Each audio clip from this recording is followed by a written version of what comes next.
ourselves and others, and even guys today that are playing. Obviously Andy Reid and Kyle and Lord Fangio and great defensive mind Spags, whoever you want to get at the 50. But I'd like to see this done. It's great that it's the here and now, but a lot of it is young quarterbacks ascending, older quarterbacks descending, injury. It's debatable. But the guys that careers are done, and you're looking at their legacy, it'd be nice if he did one where he ranks the all-time great quarterbacks. That's a good call. That's interesting. Give us your thoughts. 415-808-KNBR, 415-808-5627. Check out Mike Sando's piece in The Athletic, The Quarterback Tiers, which always gets a bunch of people fired up. Very cool. Pop and Lunch, sponsored by good friends at Redwood Credit Union, offering auto loans with competitive rates and personalized service because your journey matters. Redwood Credit Union, for all that you love. Foreplay at the top of the hour, the 4 pieces of sound you need to hear. Only here on the Sports Leader.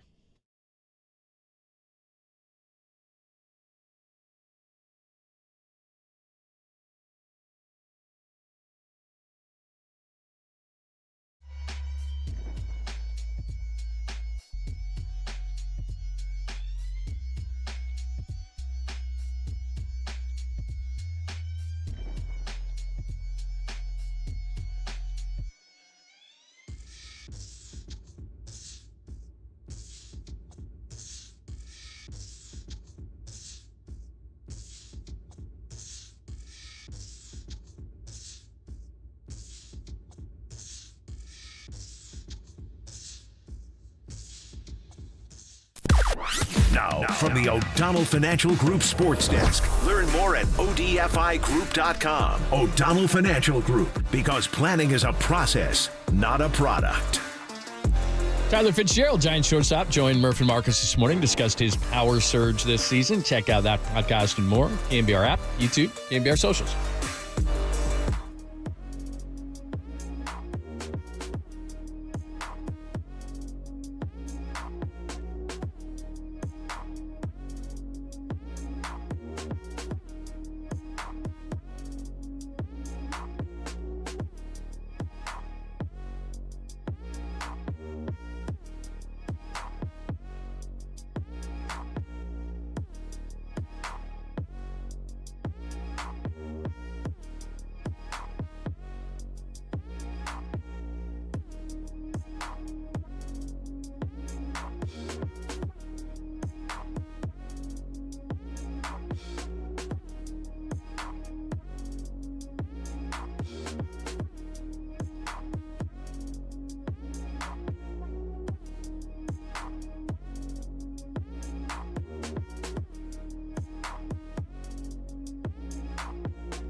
Time for some foreplay with Papa and Lund. I'm Dirk Diggler. 4 chunks of audio that really get you going.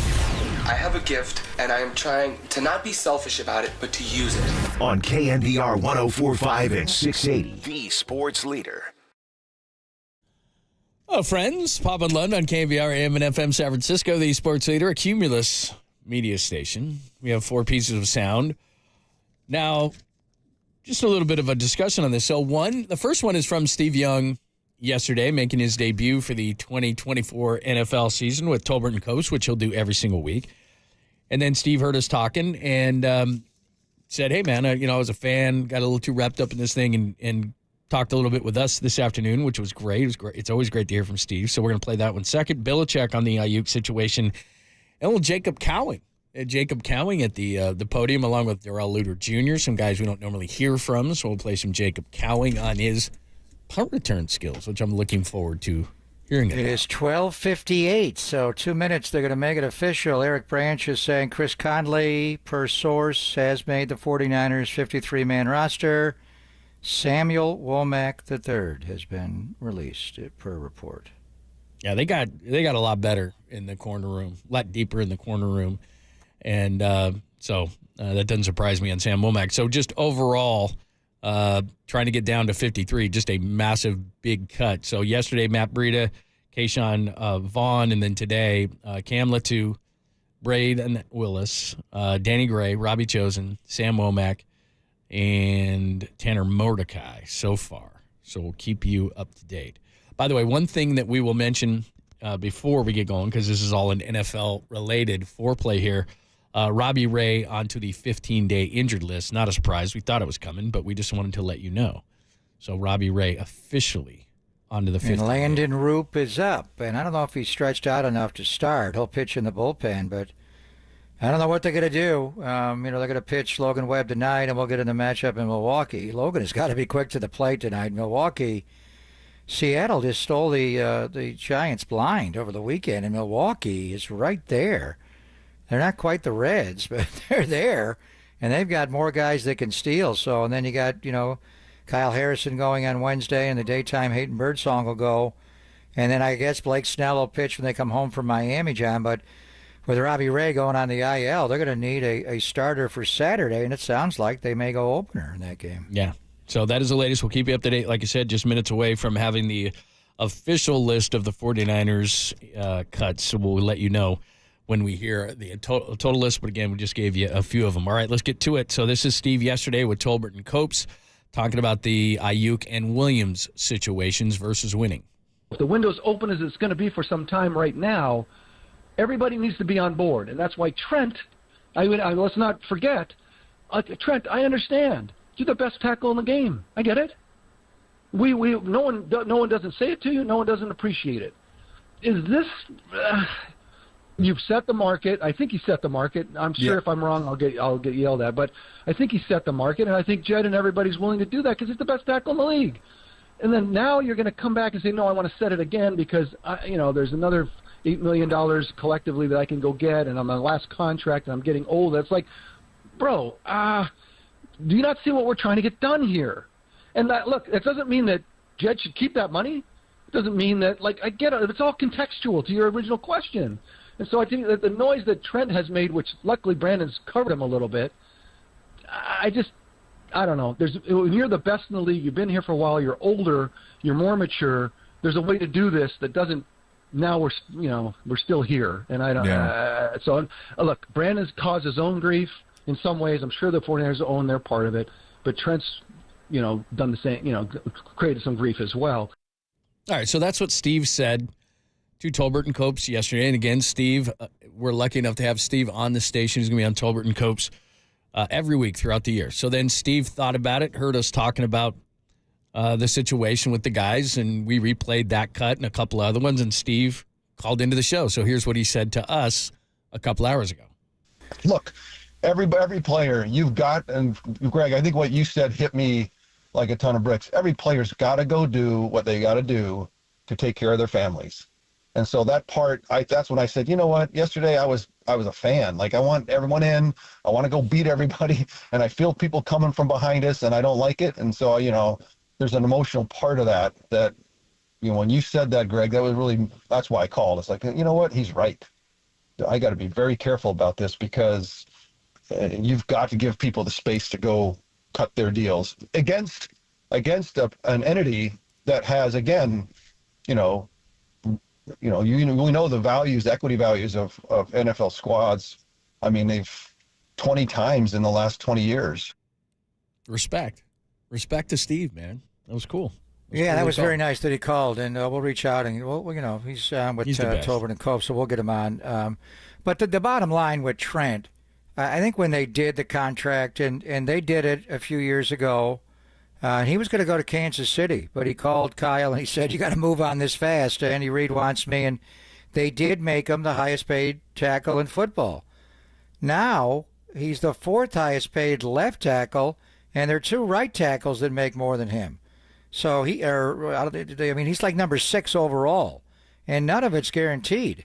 So when they did the original contract with his agent, Vincent Taylor, I think they had to look at the end of the 23 year, we may have to redo this.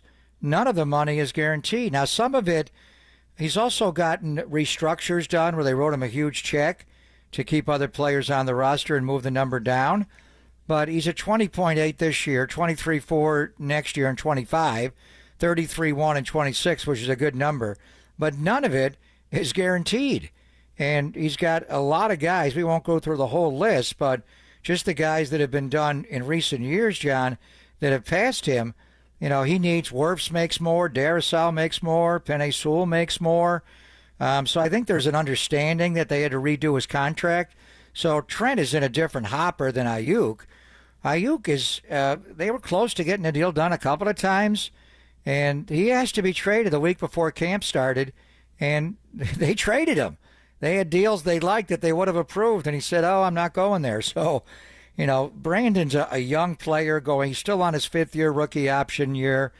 His first time going through. Trent's been through this a few times with Daniel Snyder and Bruce Allen and then Kyle and John. He's a 35-year-old leader in that locker room, and it's different. But I do wonder, with Steve Young, his initial thoughts, if other players on the roster do reach out. I wonder, maybe not Brock, but Fred Warner, Nick Bosa. I don't know anybody, and not so much Trent, but maybe Ayuk and Debo. They're tight. You see them together all the time. I do wonder if other players, maybe more to Ayuk than Trent, did say kind of what Steve said was, "We're here to win a title, bro. Can you get this contract thing worked out so you can get in here, we can roll? I mean, enough's enough. Time is up." I think there's a private and a public. Like George Kittle went on Pat McAfee today and said, I back our guys. I back these guys trying to get the most money that they can get. I think probably privately they probably say, damn, they need to get in here. We need to win a championship. Time's running out. I mean, I think there's a public and private to that. In regards to Steve, I think that we're all frustrated in the way that Steve was. Steve said that he was a fan when he initially said what he said, and it's true. We're all frustrated. We all think it should be easy. We all think it should get done and all these kind of things, but it's not easy. I think as part of this thing, and I don't know anything, is, Trent's got 70-something left. Maybe he's not going to be the highest, but guarantee that money. He's going to be around. If he's going to be around, guarantee the money. As far as Brandon Ayuk, I don't, honestly, I'm so frustrated by this whole thing with Ayuk. I don't know which way is up or down. We've heard that they've gotten close to $30 million. We've heard that that his side has moved the cheese a little bit, which has frustrated the 49ers. At this point, I don't care who's right, who's wrong. I think both sides are to blame to a certain extent. The 49ers are the only team left with 2 high-profile guys out like this. They got to get it done. You said yesterday, and I agree 100%. Trent's gotten fined quite a bit of money. Brandon Ayuk's, quote-unquote, only made $12 million at this point. He needs to come in. He's going to lose $800,000 a week if he doesn't get there for week 1. And Trent Williams is going to lose about $1.8 million per week if he doesn't get there week 1. They're both going to get in. I just think that now it becomes, for me, how effective can you be in week 1 against the Jets? Can Trent Williams just not do any training camp, jump right in there and be Trent Williams? Can Brandon Ayuk not have stepped on a field competitively since February in Las Vegas and be Brandon Ayuk? Because that's what worries me, because week 1 against the Jets could be the difference between playing the NFC Championship game here or in Philadelphia or here and in Dallas or here and in Detroit or whatever the case may be. And that is a massive difference because they lost games, NFC Championship games in L.A. and Philadelphia, and they won them at home against the Packers and last year against the Lions. They don't win that game against the Lions on the road. No way. They don't come back like that. So to me, this game against the Jets is massive. So they're going to get in my opinion, but how effective are they going to be the first month of the season? Well, Nick Bosa signed the day before the team flew to Pittsburgh. And they rolled that game, and they started off 5-0. And Nick may be really nitpicky on his season. He played well. I mean, maybe not right away the volume of snaps, but his run defense and setting the edge, then by the end of the year he was Nick. So this is pro football. It is what it is. But you just don't want to miss any games, right. obviously. But you'd say camp matters, right? I mean, that's my whole thing is camp matters. Yeah, but also business matters to get these contracts. No, and I'm not saying they shouldn't. These are going to be... Yeah. Brandon's deal is going to be a 4-year deal. Trent's going to be, right now, he's got 3 more years on the books. To fully guarantee the $76 million is a lot.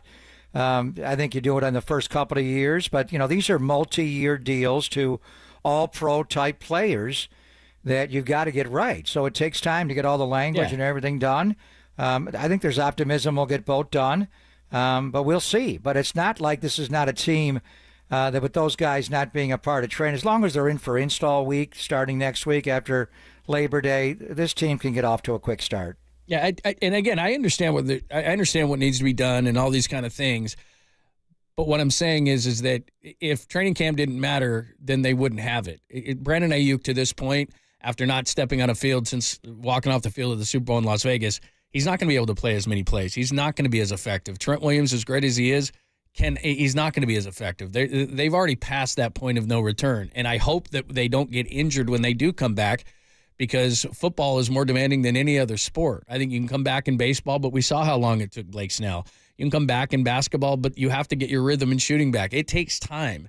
And if you lose, in that first month, either you have an injury, a soft, whatever the case may be, a soft muscle tissue injury, or these guys just aren't effective and you lose a game or two because of that, then it's the difference between playing the NFC Championship game home or away. And that's a massive difference to me. That's all. All right, let's get to the other stuff. Here's Bill Belichick on the Ayuk situation. This is on the Pat McAfee Show.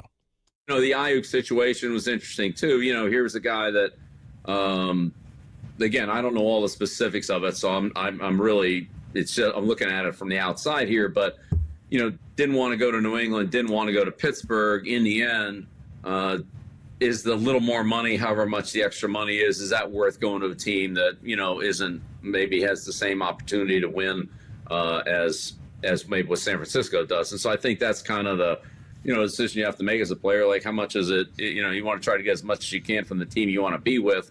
If you're already on that team, then, how much is it really worth? I think we've been asking that the whole time, haven't we? That's why we rejected those other teams. That's the debate. And I think, there was a deal in place to send him specifically to Cleveland, and the New England contract was bigger, and he didn't want to go. So he asked to be traded, and they had trades for him, and he didn't want to go. And now we're kind of in limbo here. So, with Belichick, Tom Brady was never the highest paid player in the league. He always would take a little bit less. Now, his wife, for some of those years, was a supermodel who was making more money off the field. But still, Belichick had a different financial setup.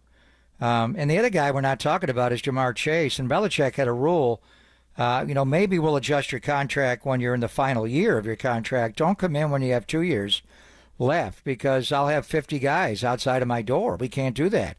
But I'm hearing Cincinnati may be forced because of all the people in the Jamar Chase draft class that have been already extended, like Amon-Ra St. Brown, and a lot of them. They did it early. They didn't wait. Cincinnati now with Chase up there in the Justin Jefferson realm, and I think he's the closest guy to Justin Jefferson in the league, even more than CD. I do wonder what kind of number he's going to get. So Cincinnati may be forced to do it now. They may wait another year. And if they do wait another year, then he's going to blow all these numbers away in Justin Jefferson. But Belichick, obviously, without knowing the Ayuk situation, knows it clearly. And he stated what we've been stating for months now. How do you think he's going to be by the way, Belichick, because he's taking over the Brady podcast. He's doing all this stuff. He's on McAfee all the time. He's going to be on the Manning cast. And then the big thing is, what team is he going to coach next year? Chicago Bears and Matt Eberflus better have a good year, because everybody wants the Chicago Bear job with Caleb Williams, including Coach Belichick. Maybe it'll be like during the NBA season. Remember, Doc was doing stuff and then he gets hired. I wonder if anybody would hire Belichick in the season. Maybe. If their it's hard season in isn't football, going well. but may at least bring him on as a consultant. That's a good point. Yeah, that's a good point. All right, we'll keep you up to date on cuts again with the 49ers. One guy who's going to make the team for sure. Had a great second part of the preseason once he got healthy. That is Jacob Cowing. Is he going to be the punt return guy? Here's what he said yesterday. Yeah, punt return's fun. I first kind of got introduced to it my junior year of college. Really honed in on it my senior year of college. Got really good at fielding the ball. And then also here too, just kind of getting real comfortable, just seeing the ball off the kicker's foot and being able to track it, run to my spot, gather my feet a little bit, and then at that point just going out there just playing fast, seeing the kind of alleys that they create, hitting it fast and trying to score a touchdown. I like him. I don't know that I've ever heard punt returning or returning punts called fun. There's a bunch of people running down to rip your head off. I wouldn't want to do that, but I'm glad he does. He's good at it, though. And he was talking about the nose of the ball, and the nose of the ball. He goes and sees where the nose of the ball is right away, and it tells him where to track the ball. He did it mainly his senior year, as he was saying. He had 18 returns at Arizona. He's good at it, and I think he's got the job. So we know Danny Gray is gone. It's after 1 o'clock, John. So the Niners are like Al Davis used to be. He would wait and not release because he doesn't want other teams to make their cuts. And if you establish your 53 in another city, then are you going to claim somebody else's wave players? Maybe when you establish the practice squad the next day, it's going to happen. But I think the one we're waiting on today is Trent Taylor. If Trent does get cut, I think that means Cowing made the team. We're expecting that to happen. Danny Gray has been released, reportedly. And then what do they do with Ronnie Bell? Ronnie Bell can return punts and play special teams, so he's more versatile than Danny Gray. I think Bell would be a practice squad possibility, but we'll find out about Trent Taylor. If Taylor is released today, and that's a likelihood because of being a vested veteran of the practice squad element for veterans, then I think Cowing is a lock to make the team. Yeah, I can't believe they let Cowing go, a fourth-round pick, and I think he'd be picked up for sure with his speed, but we'll see. I'm looking at a couple of things. Jalen Graham released. I would imagine they would hope to get him back on the practice squad. I think he was pretty good at times. That's interesting. Eric Branch just sent that out. I thought it was between Demetrius Flanagan-Fowles. I was not thinking he was a lock to make the team this year with the play of Curtis Robinson. But, Warner, obviously, Devondre Campbell, D. Winters, how bad's the ankle injury with D? Curtis Robinson, I think, is a great chance to make it. And if they waive Jalen Graham, they must be confident, John, he can make it over to the practice squad. But by waiving Graham, does that mean Winters' ankle is not so bad and that Curtis Robinson has made the team? And then what do they do with Tatum Bethune, the 7th-round pick? Does he make the team as a rookie? Yeah, that's a good question because Bethune had a couple of games where he had a ton of tackles in the game, and like I said, Winters has that ankle. We'll find out on that. So there you go. Oh, I just found the George Kittle ad, by the way. It's for DirecTV. Brandon Allen did make the 49ers' initial 53, as reported by David Lombardi. Yeah, I got to believe that both those guys, they're going to lose those. Well, I don't know if they would, but we'll see. All right, so that is the latest. We'll keep you updated on everything that's going on as far as 49ers moves are concerned. Plus, I just found the DirecTV George Kittle ad with the skullet that they were talking about on McAfee today. So we'll have to. That's a national ad, DirecTV, for the NFL. Who has DirecTV anymore? Not me. First time in years, I got rid of it last year. YouTube TV. Yes, is the future. That's what I have. So, all right, we'll keep you up to date on everything. We'll play this for you. Jake Tunges made the 49ers roster, according to Eric Branch. The initial roster, yeah. All right. Well, they didn't cut him, so we're after 1 o'clock. So Eric is saying Jake Tunges made the 53-man roster. Congratulations, Los Gatos. All right, got a lot for you still. We'll get that for 1:30, that George Kittle DirecTV ad, because I don't know what the point of the skullet is, but they were making fun of it today, and we'll have to play all that stuff for you. So we'll do that coming up next. It's Pop and Ludnell here on the Sports Leader. Punt return's fun.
Now, from the O'Donnell Financial Group Sports Desk. Learn more at odfigroup.com. O'Donnell Financial Group, because planning is a process, not a product.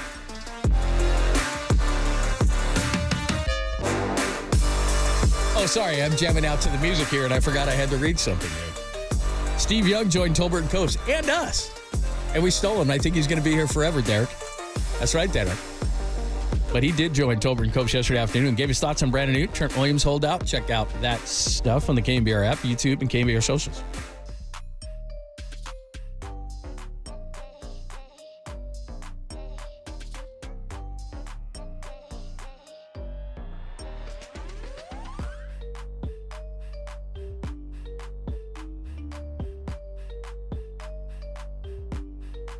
In the NFL, there is no margin for error. One mistake can change the outcome of a game. That's why 8 out of 10 NFL players have a Sleep Number smart bed. As the official sleep and wellness partner of the NFL, Sleep Number is proud to help players unlock their full potential through the power of quality sleep.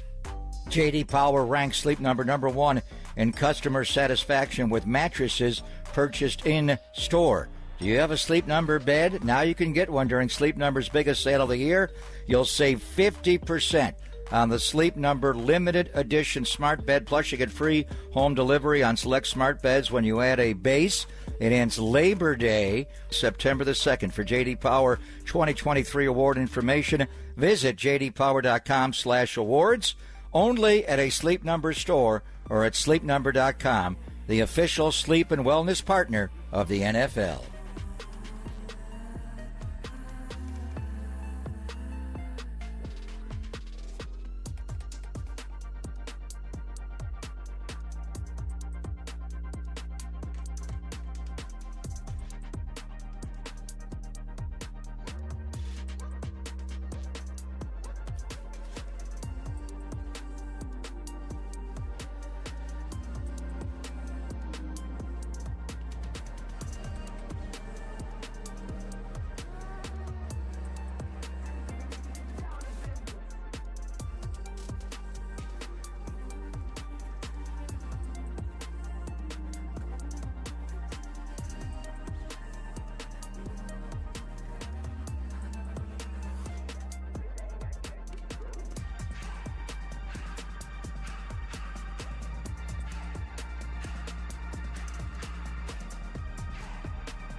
And now, time for the Protect Your Assets with David Hollander Business and Technology Report.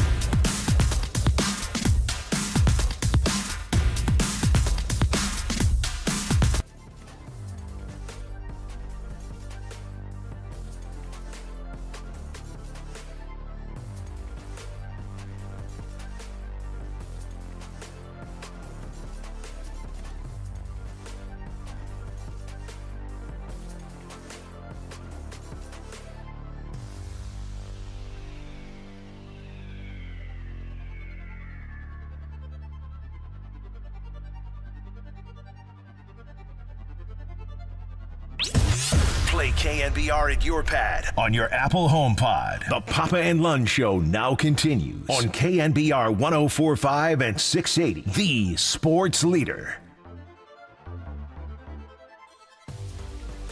Thanks for joining us, Pop in London. A Tuesday edition of the show. We'll play as part of the Caboose, George Kittle's new ad for DirecTV. And then he was on Pat McAfee to promote it, and McAfee had the helmet and the thing that George was doing. I'll tease this much. The not discussion they were having, but the theme of the commercial is nothing on your roof. Because to get DirecTV now, you don't need a satellite dish.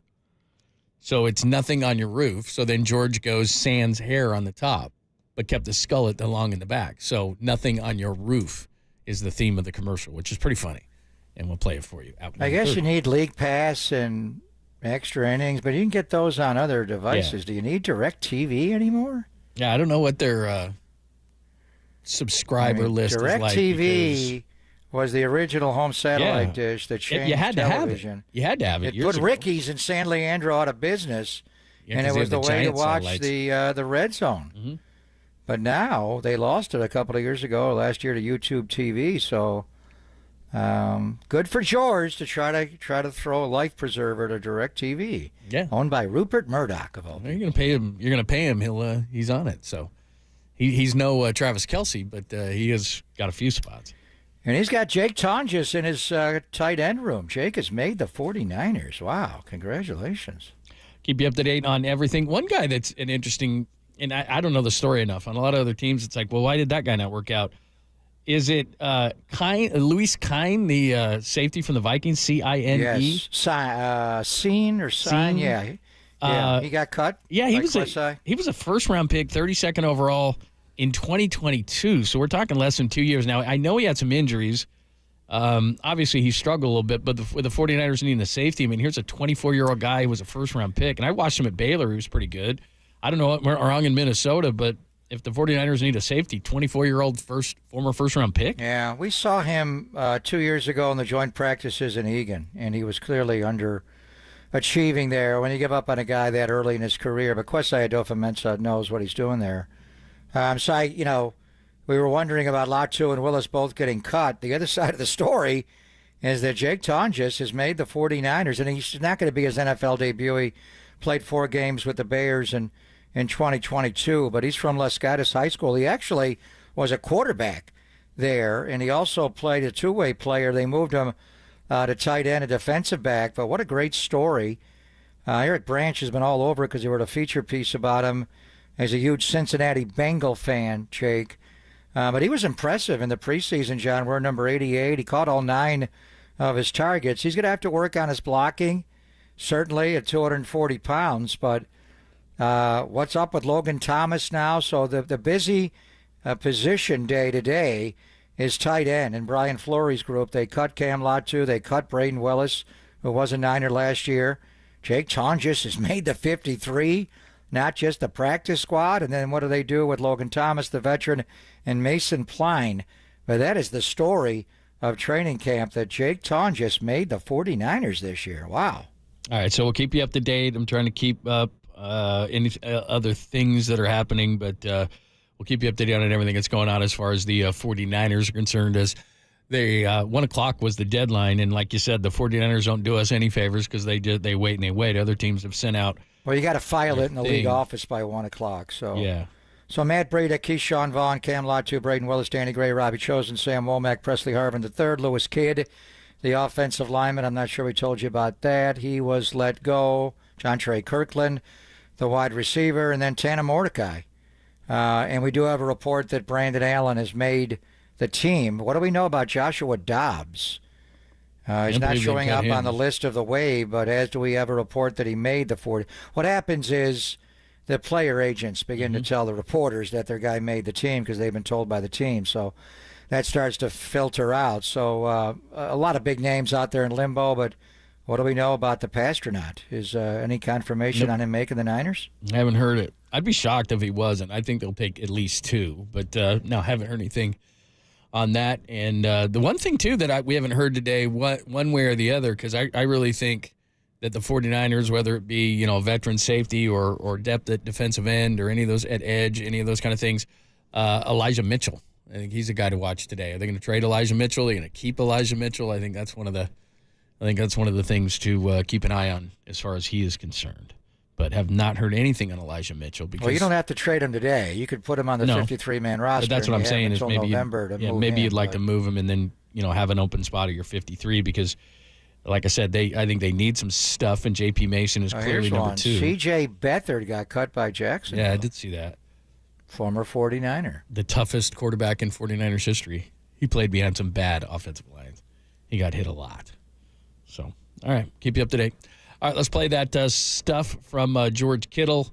Nothing on top. Nothing on top. You're going to have to see this video, too. You're going to have to. I got to send this to you. Can we live stream it? Yeah, we got the probably stream up. Can you put the stream on? Let's see if I can do that. Are the guys here who know that kind of stuff? All right, let's see if we can do that at the same time. Did the meeting end? Did Michael from streaming leave the meeting? Yeah. Did they serve lunch, by the way? Did you get fed? I talked to Tonelli about it, from Lamont and Tonelli, and I said, what's the deal on the meeting? And he goes, it's an or let's see, what did he call it? No, NFM. He said it was an NFM, which is no food meeting. He goes, it's an NFM. I'm like, what the hell's that? He's like, no food meeting. That shouldn't exist.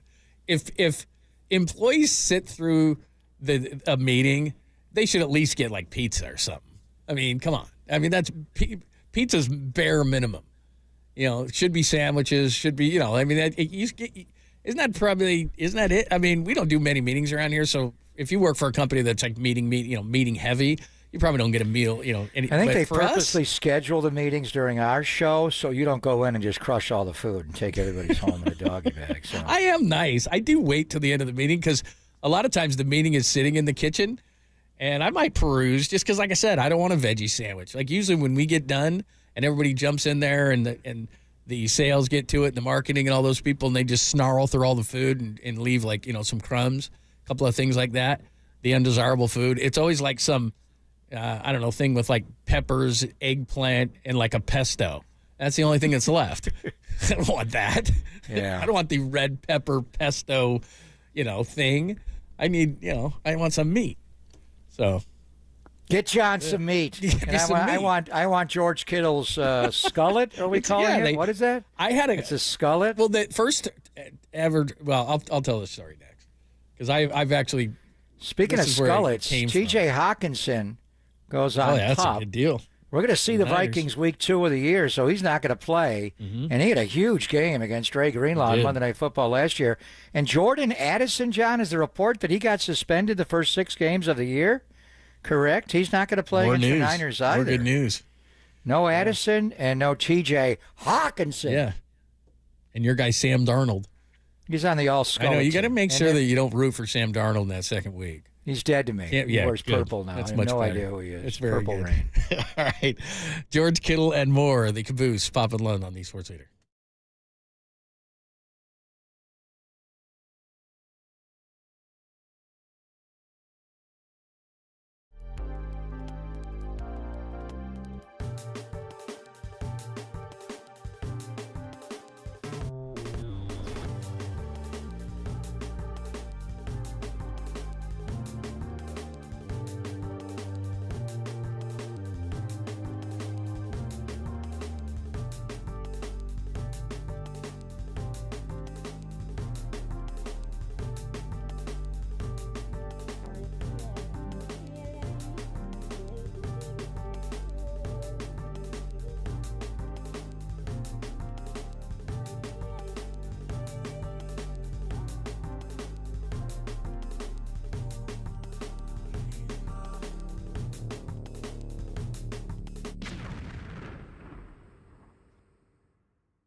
was a 5-shot revolver. It was loaded, wedged in the crack of her buttocks.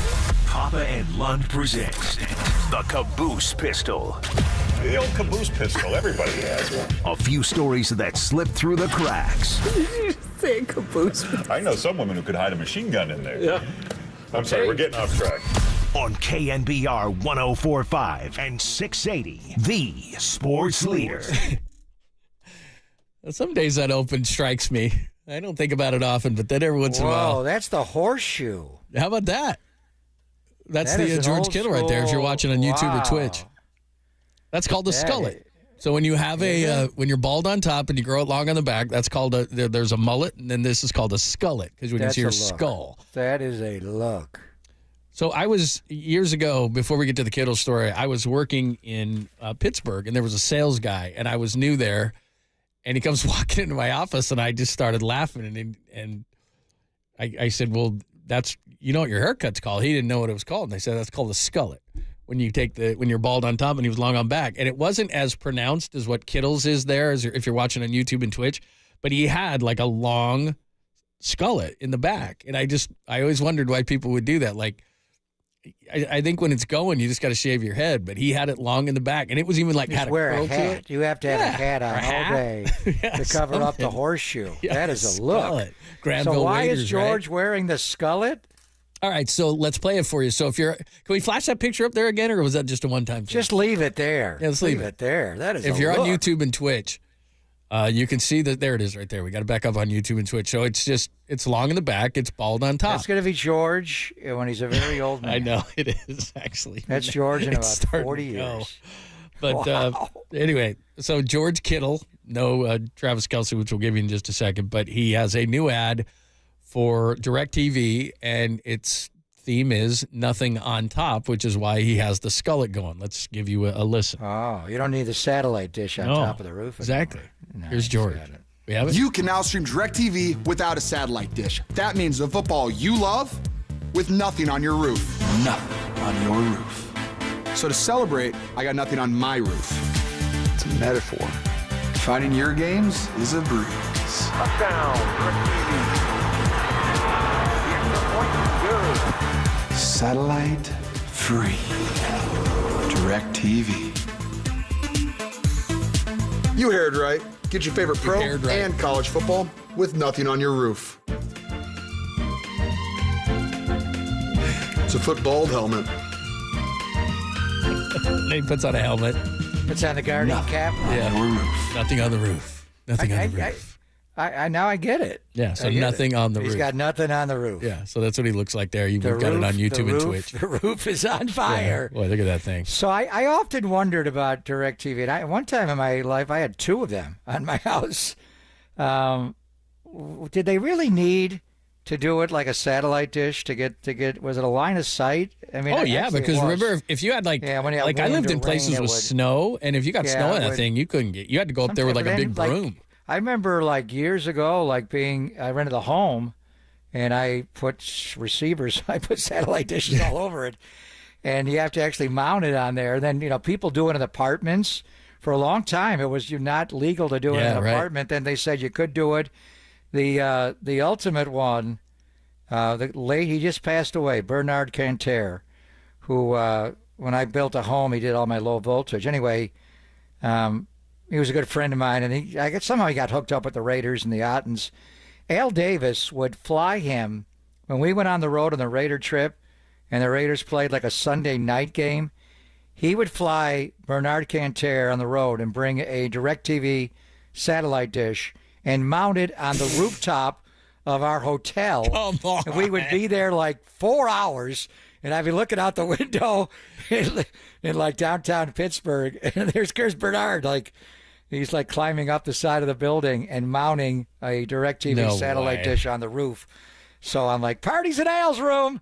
So we go watch football there. But that was, so how does the technology work now that you don't need nothing on top, John? You go and skull it. How does that work? Yeah, it's just the lines now. Everybody's got internet, and they just do it through that. That's how they do everything now. So. That's funny because it's not that long ago that you needed one of those things, and now clearly it's just everything's internet based, and so you got good internet, you're good. I love Bernard do everything like that. We have breaking news from Matt Barrows. What? We want the sounder here. It's a big one. Breaking for Matt Barrows. The 49ers will sign Trent Williams soon. What's that? What's that word mean? What does soon mean? Is that today, tomorrow? Oh, would you by stop? Monday? Would you stop? Like, could Barrows be a little more specific than soon? What do you mean soon? Soon He enough, doesn't get John. credit for nothing. What do you weigh, Debo? Enough. He didn't You get, are. He didn't get credit Is anything for ever nothing. good enough for you? They're signing Trent Williams Yeah. soon. I told you before that they were going to sign him before Monday night, and I told you they were going to sign Ayuk before Monday night. You knew it all, Vincent Is that, Taylor. no, but what's soon? Is right. soon 13 days like I said? He will be at the Player for a Purpose dinner tomorrow night. They're off today, and he'll practice tomorrow. I don't know the time, but isn't that a big, Yeah, good it is enough big, news for you? and I'm not saying you shouldn't use the sounder, but what I'm saying is I told you with no insider information whatsoever they'd be back before you the didn't Jets know. We game. thought this morning is he's going to hold out. He wants to get paid. The He keyword missed is the first soon. game. The keyword They just is broke soon. it. They What's have an soon? agreement. Okay. What has gotten into you? You've become Ray Ratto. This show has become the unhappy hour, and you're Ratto. I'm very Put happy. on a red sweater, I'm would really you, Santa happy. Claus? I just want to know what soon means because that varies. I'm going to die soon. I am going to die soon. Some would How say soon? not soon enough. But Trent's going to sign sooner than that, John. Move on. Fine. Can you be happy for a minute in your life? Fine. I just soon. That means they've agreed to terms. George Kittle's He's hair gotta is going sign to a fall out contract. like that soon. I We know text that. Barrows. I have every other Matt in my phone. We have more news? No, I'm just kidding. I We have love more Matt news? Barrows. That's great. That's good news. Soon. Is that good enough for you? Yes. We love Matt Barrows. I How do did love Matt get Barrows. the I'm just Matt got kidding. the exclusive? Let me see here. Soon. All I right. can't. No, I'm just kidding. That's good news. It's never good enough. Soon. Are the New York Jets going to sign Hassan Reddick soon? Is he playing on Monday night? 71's playing. Let's go. Well, like I said, given the two, I would want him, but they're both. And gonna that's be why there. we just found out. Maybe it was a little bit of ipso facto deductive reasoning. Chris Hubbard got waived. So, and I think he would have played more right tackle than left tackle. But when I saw that, and that, Brandon Parker could play over there, and you keep Jalen Moore, whatever. But if you absolutely didn't think you would have Trent Williams, you'd probably hold on to the veteran tackles a little longer. But according to Matt Barrows, Trent Williams is going to sign soon. Okay. All right. That's good enough for me. That's good enough for me. All right. Soon. That's good. The only other story I had, I don't think we have enough time to do it. The only other story I had today in the Caboose, because I knew that Kittle was going to take a while, is a story that it kind of goes back to one of our biggest Caboose stories of all time. I'm just going to read this for you, and you can take it however you want. A lonely dolphin has been blamed for a spike in attacks on beachgoers in Japan, with experts warning that the animal may be lashing out due to sexual frustration. A sexually frustrated dolphin. Dolly? Is it our dolphin Dolly? Exactly. More than 45 people have been injured in dolphin attacks about 200 miles west of Tokyo. And after examining photos and the videos of those attacks, one marine land expert said that basically it's the same male dolphin, and that dolphin is sexually frustrated. So it's not Dolly? Is it Dolly, our friend? Dolly was a female, right? Malcolm and Right, Dolly. I think so. And Malcolm said that the dolphin wanted Malcolm in him the and all that middle. kind of stuff, and we had him on the show, and it was very awkward and uncomfortable. And then you asked to bring him back to ask the right. We got it all. the This is question. the new dolphin. The question. So the way I would handle this, you got a sexually aggressive dolphin. Yeah. I know a sexually aggressive dolphin known as the cheetah, Tyreek Hill. I would send that dolphin over to tap that blowhole of the other dolphin, and we're done, John. We move on. Did you just say tap the blowhole? We've got to keep Move that along. one. Move along. Tap I'm not going to the repeat my humor. blowhole. How many kids does Tyreek Hill have? Oh, my God.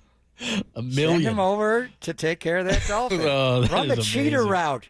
Mike McDaniel, Miami Mike. Run the exit route. Tyreek right to the other sexually frustrated dolphin. You know about Clifford Ray and the dolphin, right? Oh, yeah, no. we heard that one. Johan! This is the great quote. Dolphins, when they are mating, can be very wild.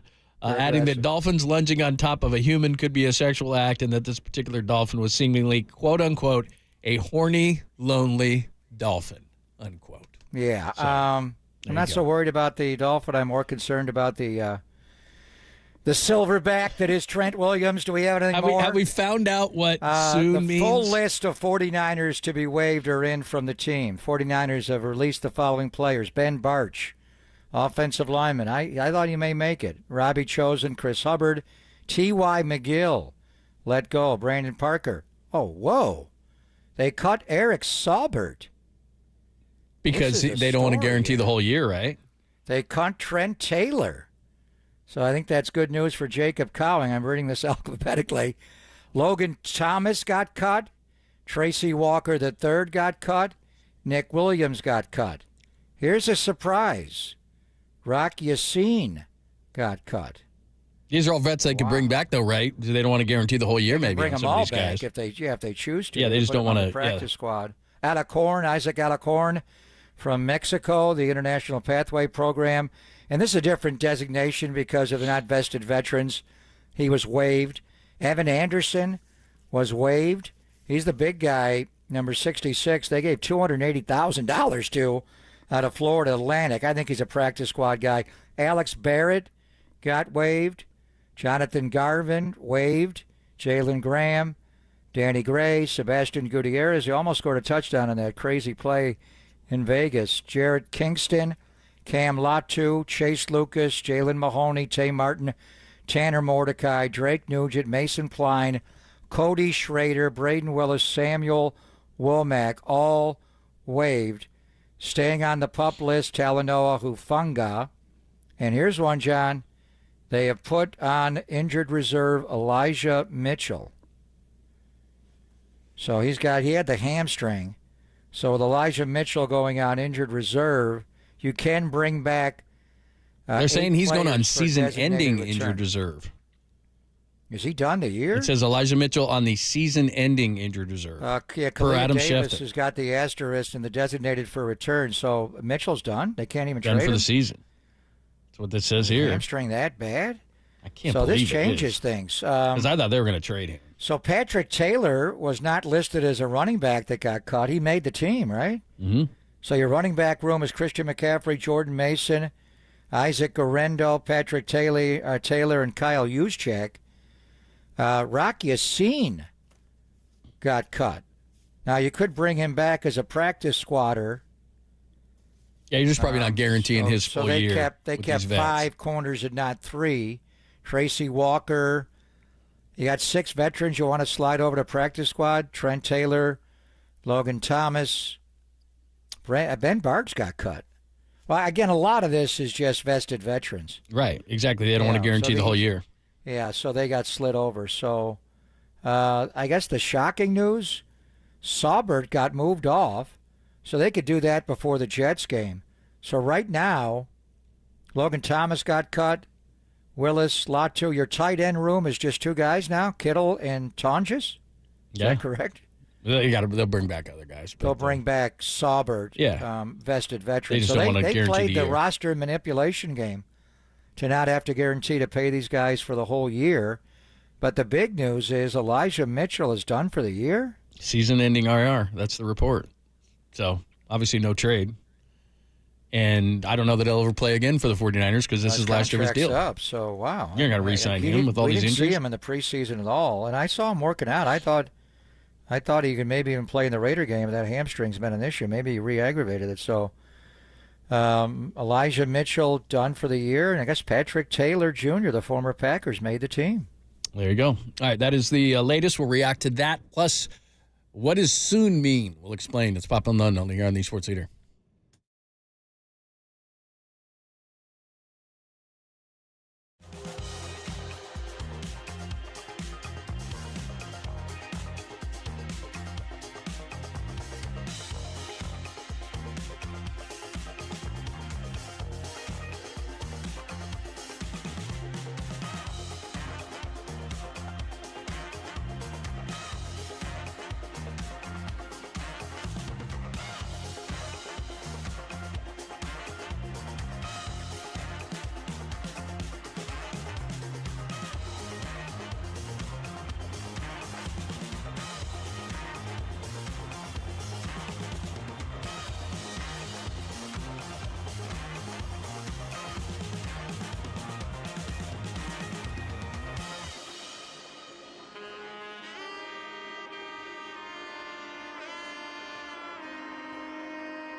Papa and Lund continue live from the KNBR Casino Matrix Progressive Jackpot Studios. Casino Matrix, Progressive Jackpots are here. Where are you? Just drop in. Please play responsibly. 1-800-GAMBLER.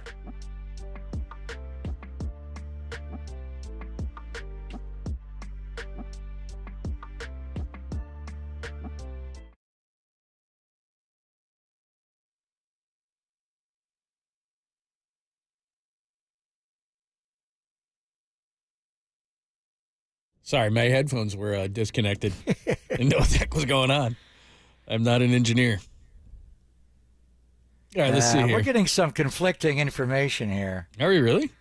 Well, I've seen tweets from Eric Branch and Matt Barrows saying that Elijah Mitchell on IR with the designation to return.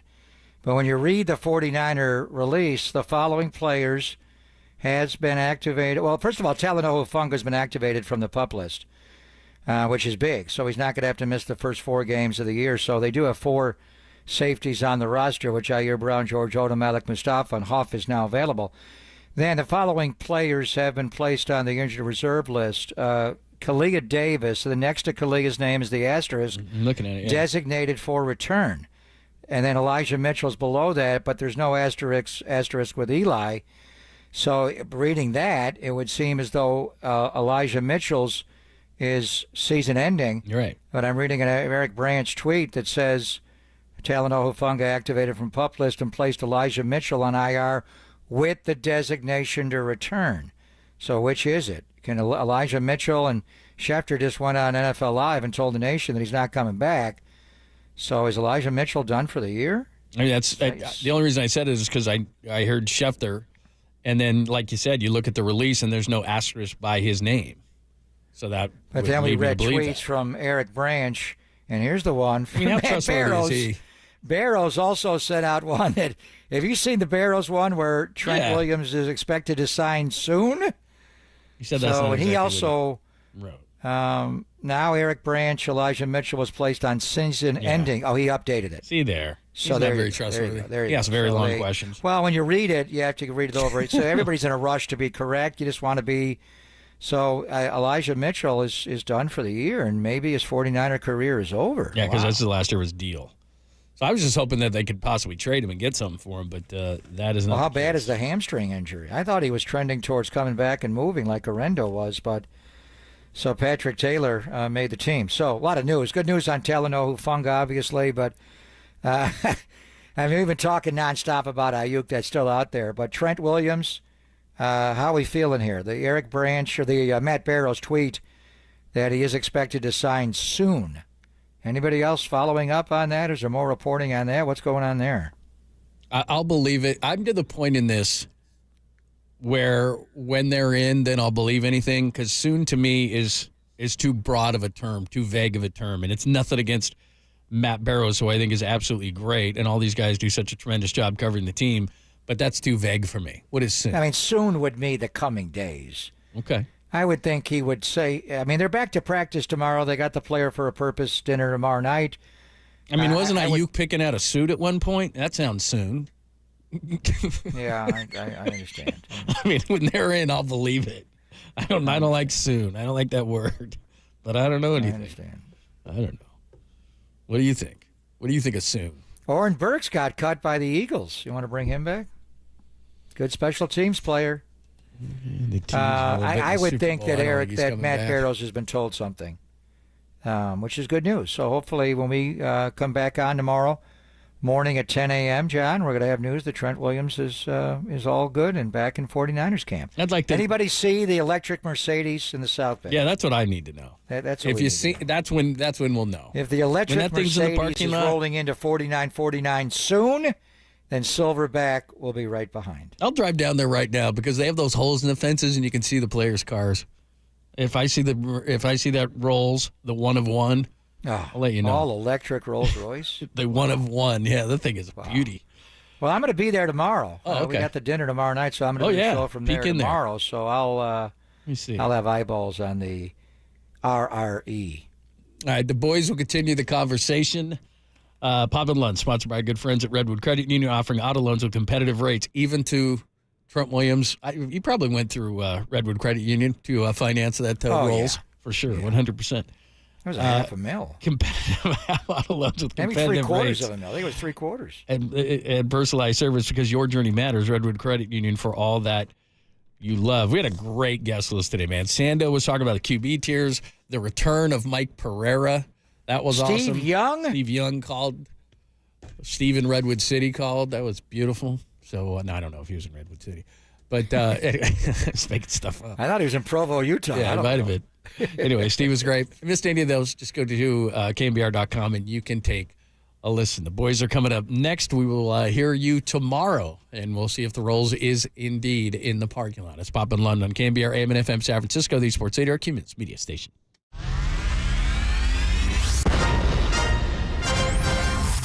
The NBA brought him to the Bay. While his co-host was born and raised here. Adam, that is great co-host work right there. That is amazing. You're lucky to have Adam, Tommy. Oh, absolutely. It's time for Tolbert and Copes. Let's get it on! Tom Tolbert. Yeah, thank you. Now if I could ever get some beer.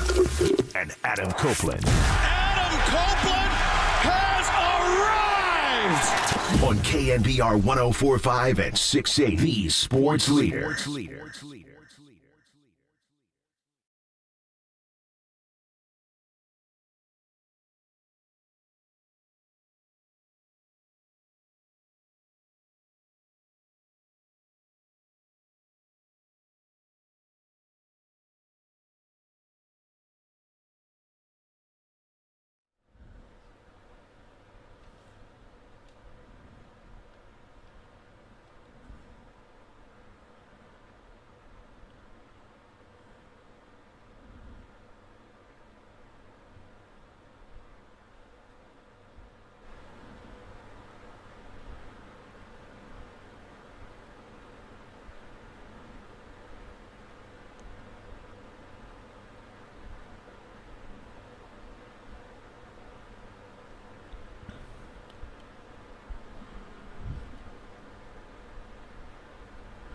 What is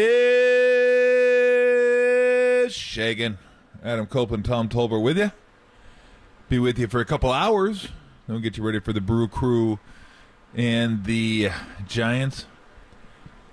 Harvey's Wallbangers, as they were known back in the 80s. One of my favorite nicknames. Not sure if it supersedes Motor City Kitties, but Harvey's Wallbangers is that's pretty solid. That's very solid, actually. What's up, Coase? What's up, dude? Wallbanger. Just barely wall matter.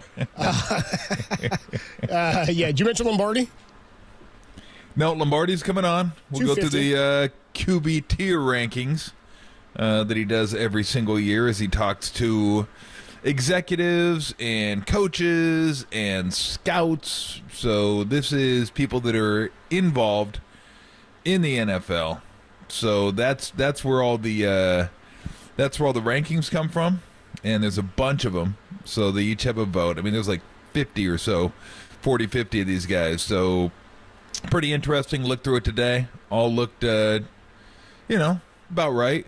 It doesn't matter much, not really, but it gives you an idea of what coaches and GMs, executives, scouts, analytical people, what they all think of the quarterbacks in the league, and they rank them 1 through 30. So not everyone's up there. The rookie quarterbacks aren't up there because they don't have enough information to vote on them, and we got a few rookie quarterbacks that are starting this year. Caleb Williams, Jalen Daniels, Bo Nix will be starting this year. So, but it's interesting and give us something to chat about that's not Ayuk and Williams, and that's always a good thing. And we got a couple good soups too that are like some golden soup, dude. I mean, there's a soup du jour story in there from yesterday that I was wait, Derek had blocked out a segment for it. We just didn't have time with Steve Young. By the way, you mentioned. Go ahead. No, I was going to say there's a couple in there that I was like, oh yeah, these are finding their way into the show. I don't care if we have time for them or not. We're getting to these, and one of them's very sports related. So it is a nice tie-in. We haven't talked about this person for a while. It's kind of a little too long, if you ask me. It's about time for an update. Yeah. We'll give you an update. You see, the gift that keeps giving, dude. We'll talk about that a little later. By the way, you mentioned we will talk to Lombardi about the QB tiers. It's Mike Sando who does the tiers every year, though. But Lombardi obviously tied into The Athletic and an associate, a colleague of Mike Sando. We can talk to him about that stuff specifically because Brock Purdy had the biggest jump of anybody next to Jordan Love. He jumped 2 tiers from last year. Yep. Which is pretty cool. It just gives you an idea of how everybody looks at him. Right. I mean, this is just people that are in football. Like I said, coaches, GMs, executives, scouts, analytics people. So that's them. That's the people that know football better than any of us. So if you have any battles, battle with them, not us. In terms of the Giants, you said 4-10 pregame today. I was looking at the Brewers record, by the way, 75 and 55. I was like, damn, dude, they are good at baseball. I haven't seen a record like that in some time. And they're really good. Yeah. They're really good at home. Yeah. Like 14 games over 500. Oh, good. At home. Bodes well. The Giants today. Yeah, I was looking today, and while we may not have in the National League anywhere, it doesn't bode as well in the American League, but in the National League, man, there's going to be a bunch of 95 to 90 win teams. I mean, it looks like it anyway. I mean, you got the Phillies, 77 wins. Brewers, 75 wins. Dodgers, 78 wins. Diamondbacks, 75 wins. Padres, 75 wins. Even the Braves have an outside shot at it. They have 71 wins. I mean, it's going to be the National League playoffs are going to be just... I mean, they're going to be really, really good, and so is the American League playoffs for that matter. There's going to be a lot of parity, though, in the NL, I think, to your point, in that, like, the Dodgers, who knows about the health of their pitching? The Braves, like, who knows? I mean, again, there's a lot of teams with experience. The D-backs were there last year. They've got more pitching than they had last year as well. The Padres are a dangerous team. It might just be about who gets the hottest at the end of the season for the National League, yeah. I mean, the Phillies have kind of hit a wall in the second half, but if you're going to hit a wall, you might as well build up a massive lead, then hit a little bit of a wall, and then get it going again. Saying the Phillies are the wall bangers now? Yeah, they ran right into the wall. Well, I don't. They're not banging balls off the wall. No. They're running their faces into the wall. Their record hit a wall. I mean, come on. When you get into the playoffs with that team, the pitching, I still wonder about the pitching. Even though the pitching has been probably the best, most consistent pitching, it's fallen off a little bit in the second half, and Harper's gone cold a little bit, but.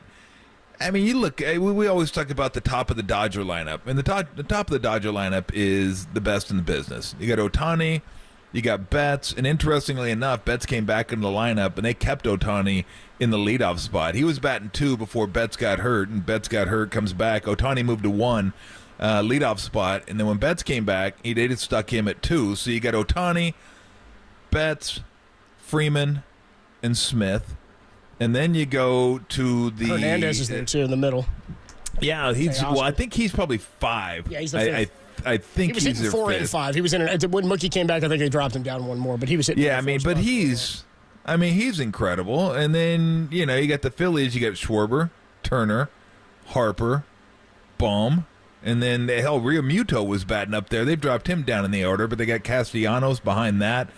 I mean, those two lineups are just... I mean, the top of the orders are devastating. And we know that's the one great thing about Harper is Harper has been nails in the playoffs. Like, a lot of guys' numbers go down, like a lot of the stars. His numbers go up, seemingly. Like, he's been really, really good in the playoffs. But the Brewers are the team that's, like, really, really good and not a lot of people know about. Like, and Yelich has been out for, what's he been out for, about a month now? Yeah. Thereabouts. It's right around the trade deadline that he went down. Yeah, now I haven't really seen a lot of this kid, but Churio, Jackson Churio, the young kid that came up for them he's been really, really good this year. I was just looking at his numbers, and they don't pop out at you. 760 OPS, 15 homers, batting .273, but like you look at his numbers last month. Then he's been really, really good. Contreras, Adames, Terang is a guy not many people know about. Like, that's the team. The Brewers seemingly are always a team that are pretty good. And you watch them in the playoffs, and I'm sure casual fans are like, who the hell are these dudes? They have no idea who these guys are, and they just know how to play ball. I mean, they lose their manager. They lose their best pitcher. They lose Yelich, who had been really, really good for them halfway through the season. They're a little more than halfway through the season. And they just keep chugging along, keep playing good ball. So, I mean, I'm looking forward to it. And then the Diamondbacks and the Padres in the second half just absolutely caught fire. So now I'm looking forward to the playoffs. Playoffs should be fun. And then I said the American League. Kansas City is a fun team to watch. I watched them a little bit over the past weekend. We'll see them in a couple weeks. John's going to Kaufman. Yeah. Yep, they're good. And road Cleveland's another team. Cleveland might be the Milwaukee of the American League. Yeah, but they're like really good. And you're like, who are these dudes? Like I know Jose Ramirez and who are the rest of the dudes? Like who are these Stephen guys? Kwan. So, yeah, Stephen Kwan, local guy. Yeah. So yeah, I'm looking forward to it. You mentioned Jackson Chourio. He's one of the, and you'll see him as the Giants take on the D-backs today at 5:10. We'll have a pregame at 4:10. He's one of the favorites for Rookie of the Year this year. As it stands right now, Jackson Merrill of the Padres, who hit a walk-off on Sunday, he's been incredible since he came up. They just keep get that guy in the 7th, 8th, or 9th inning. That guy's been unbelievable. Yeah. So Jackson Merrill's the favorite. Paul Skeen's the second. Tyler Fitzgerald has the tied for the third best odds to win Rookie of the Year with Chourio, which is funny. Not something I would have anticipated with what we saw Elliot Ramos doing, but hey, he's on the board. Tolbert and Copes on a Tuesday afternoon. David Lombardi 2:50. Steve Kerr his usual time, and then Giants pregame coming up at 4:10. When we come on back, the Niners have made their final cut downs to the 53-man roster. Some good news and maybe some news you have not heard about yet. We'll tell you when we come on back. The health of the roster looks a little bit better than we thought. Exiting yesterday, entering today. The final 53-man is out. We got it next on The Sports Leader.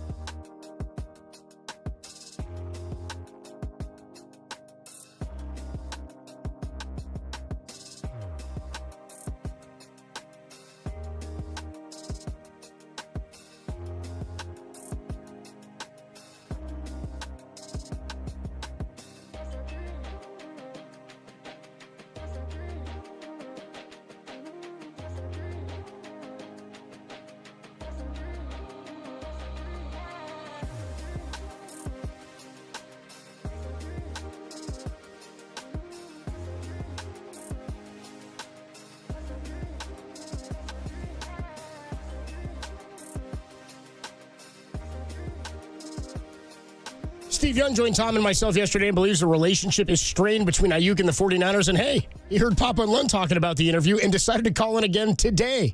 The guy's a real leader head, that's Steve Young. Listen to both podcasts up now, KNBR.com and the KNBR app.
And now, time for the Protect Your Assets with David Hollander Business and Technology Report.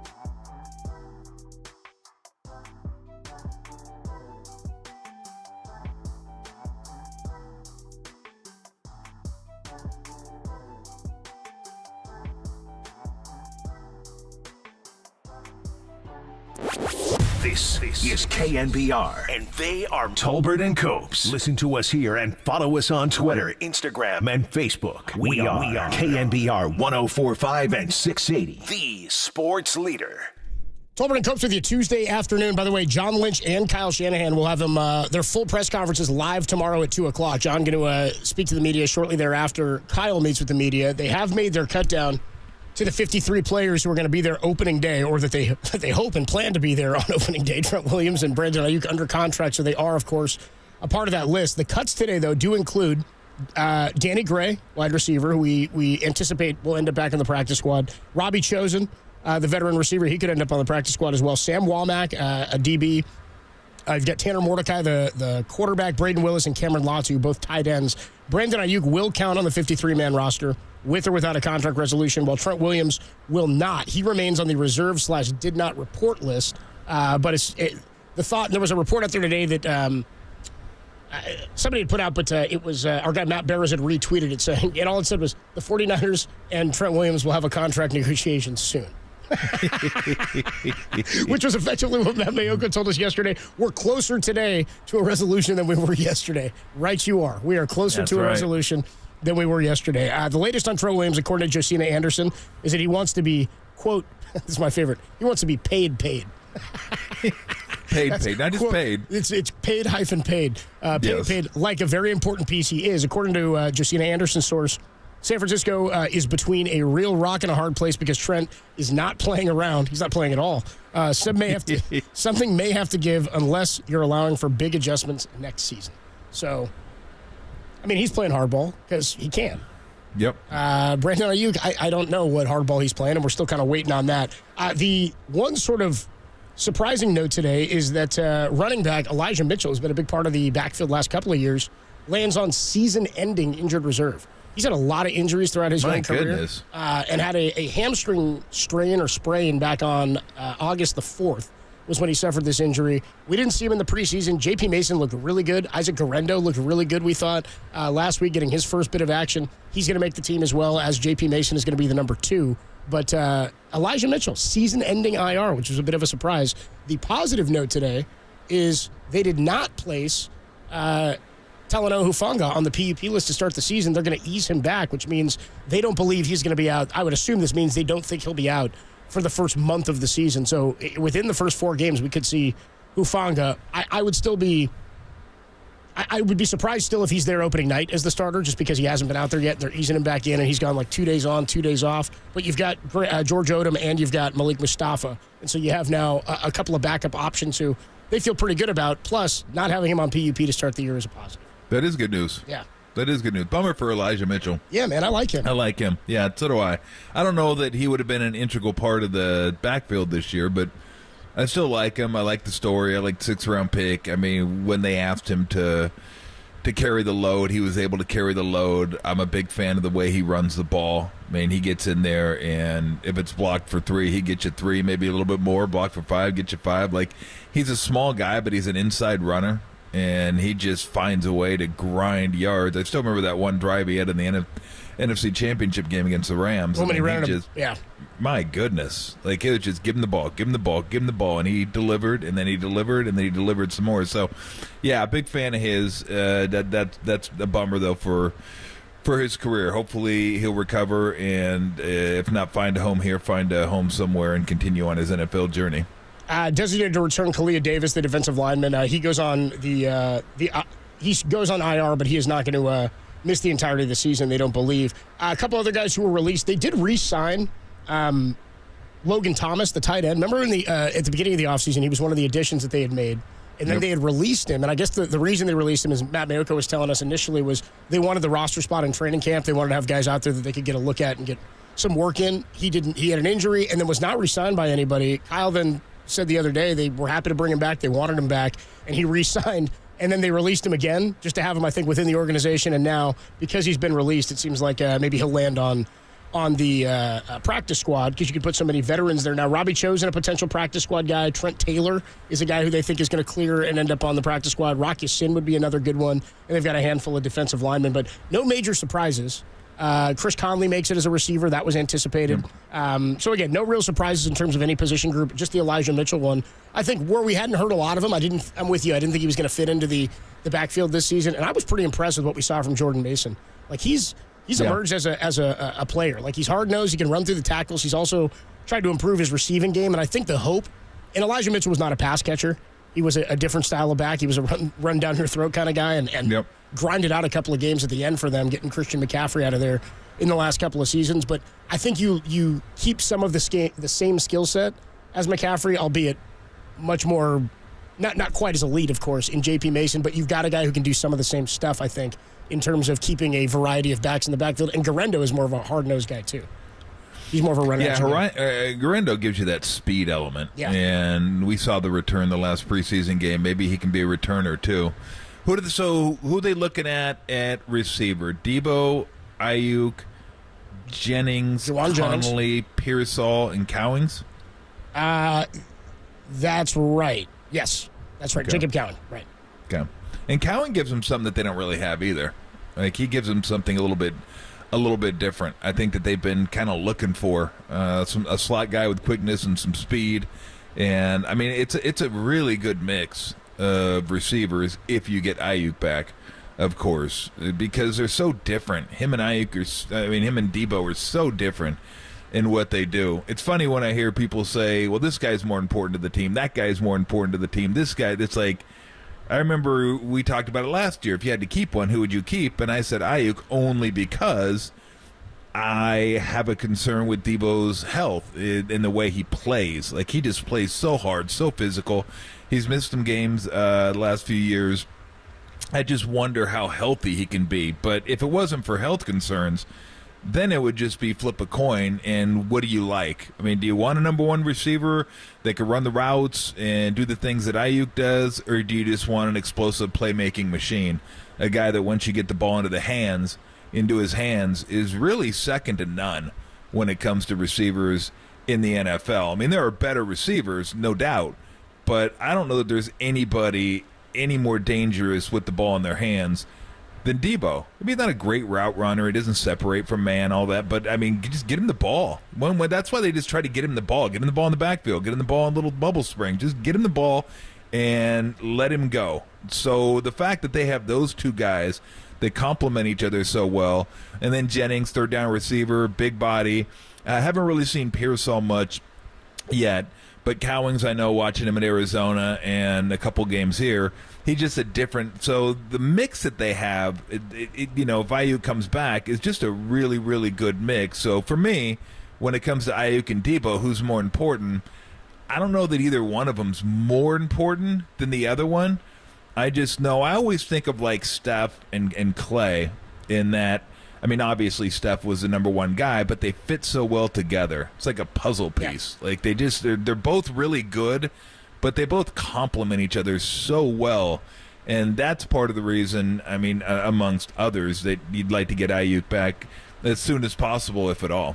Yeah, by the way, I missed a couple there in terms of the receivers. So it's Debo. Ronnie Bell also makes the team. Okay, Bell made the team. Pearsall, all right. Jennings, Conley, and Cowing. So 7 receivers. And the running back I missed, I forgot he's new to the team this year. McCaffrey, J.P. Mason, Isaac Grendo, and Patrick Taylor Jr., who was an undrafted running back.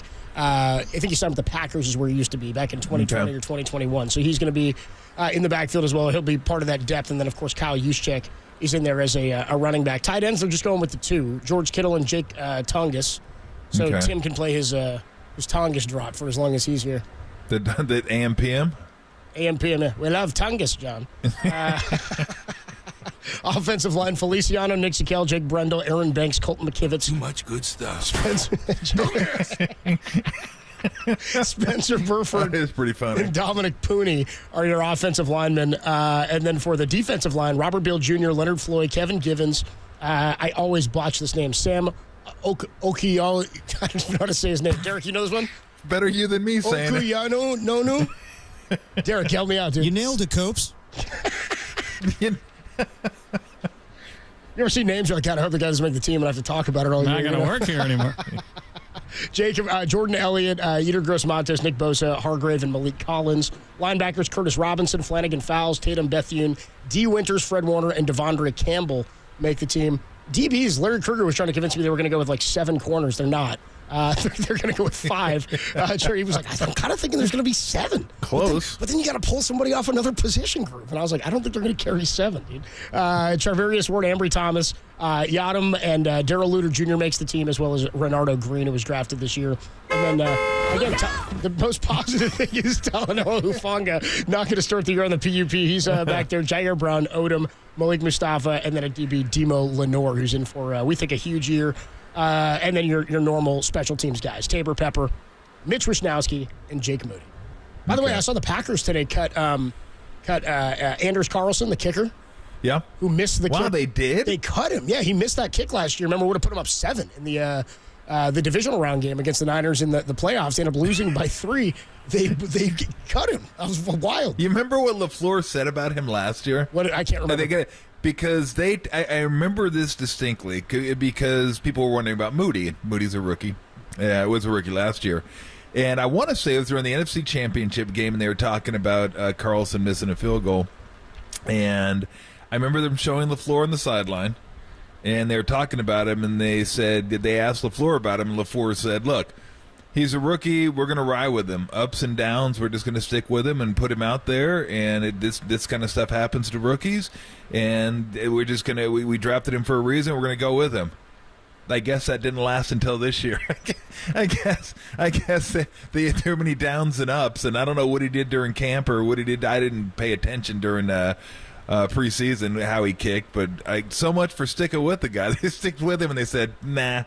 We've had enough of sticking with him. Boy, it's a life of a kicker's rough. Cram it up your cram hole, LaFleur. He ranked 25th in field goal percentage last year among all kickers. So, I mean, not good enough for a team that has playoff hopes, right? You got to be better. And their GM Gutekunst said, yeah, he's got to be better. He said, you got to be more efficient than that. I found one quote from Matt LaFleur from last year per Tom Rinaldi. He reported that Matt LaFleur said he prays before Anders goes out there for a kick every time. Quote, every time he goes out there, I just pray. I just pray.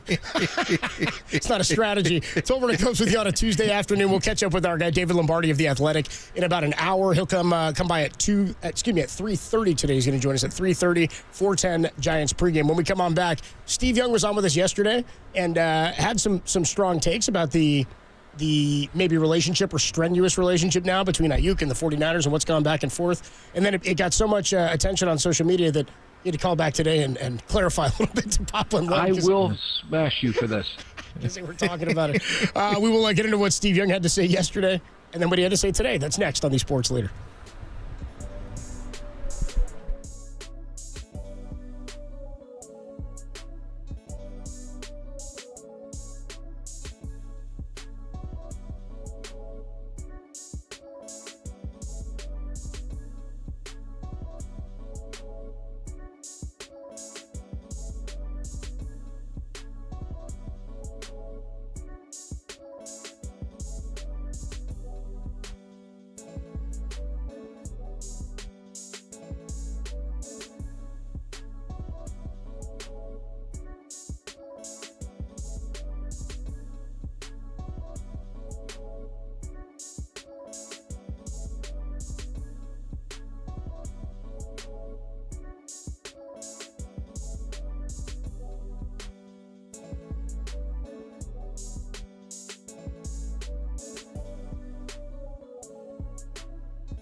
Tolbert and Copes. Tolbert and Copes. Now continue. Follow us on Twitter at KNBR. This is KNBR 104.5 and 680, the sports leader. It's pretty clear that he's voted with his feet now that I don't want to be traded. Yeah. And I think they had a pretty good one where we would have had somebody that would really helped us, but, he didn't want to do it. So it's, okay, well, then what do you want? well, I want the most money for any receiver, and I want to set the market, but I want to stay here. And that's where the agent's got to be able to figure out a way to bring that player to see the values other than the dollars, to see the things that keep in context, bro, that there's a lot of great players out there that are playing with brutal teams that have no chance to see the full measure of who they could be as a player, and that's not you. Tolbert and Copes on a Tuesday afternoon. That was number 8. Steve Young with us yesterday. Full podcast is up, KNBR.com, and the app where you can be streaming us as well. Does he drop in bros better than anybody? Maybe I was thinking that yesterday. Like just out of nowhere, just like bro. Bro, can we play that again? Just listen for when he drops in the bro. It's like breathing for him, dropping that in. Just play it. To see the values other than the dollars, to see the things that keep in context, bro, that there's a lot of great players out there that are playing with. That's so good. Keep in context, bro. Keep in context, bro. There's a lot of all this legal jargon, and then he gets into the bro. He drops in the bros. He's the best, dude. He joins us every Wednesday, by the way, throughout the football season. I should say this too, because that's something I was going to bring up to him. I thought, well, maybe he's heard different because I'd never heard that he wanted to set the market. And I can't imagine he would want to set the market. I don't know if we touched on that yesterday.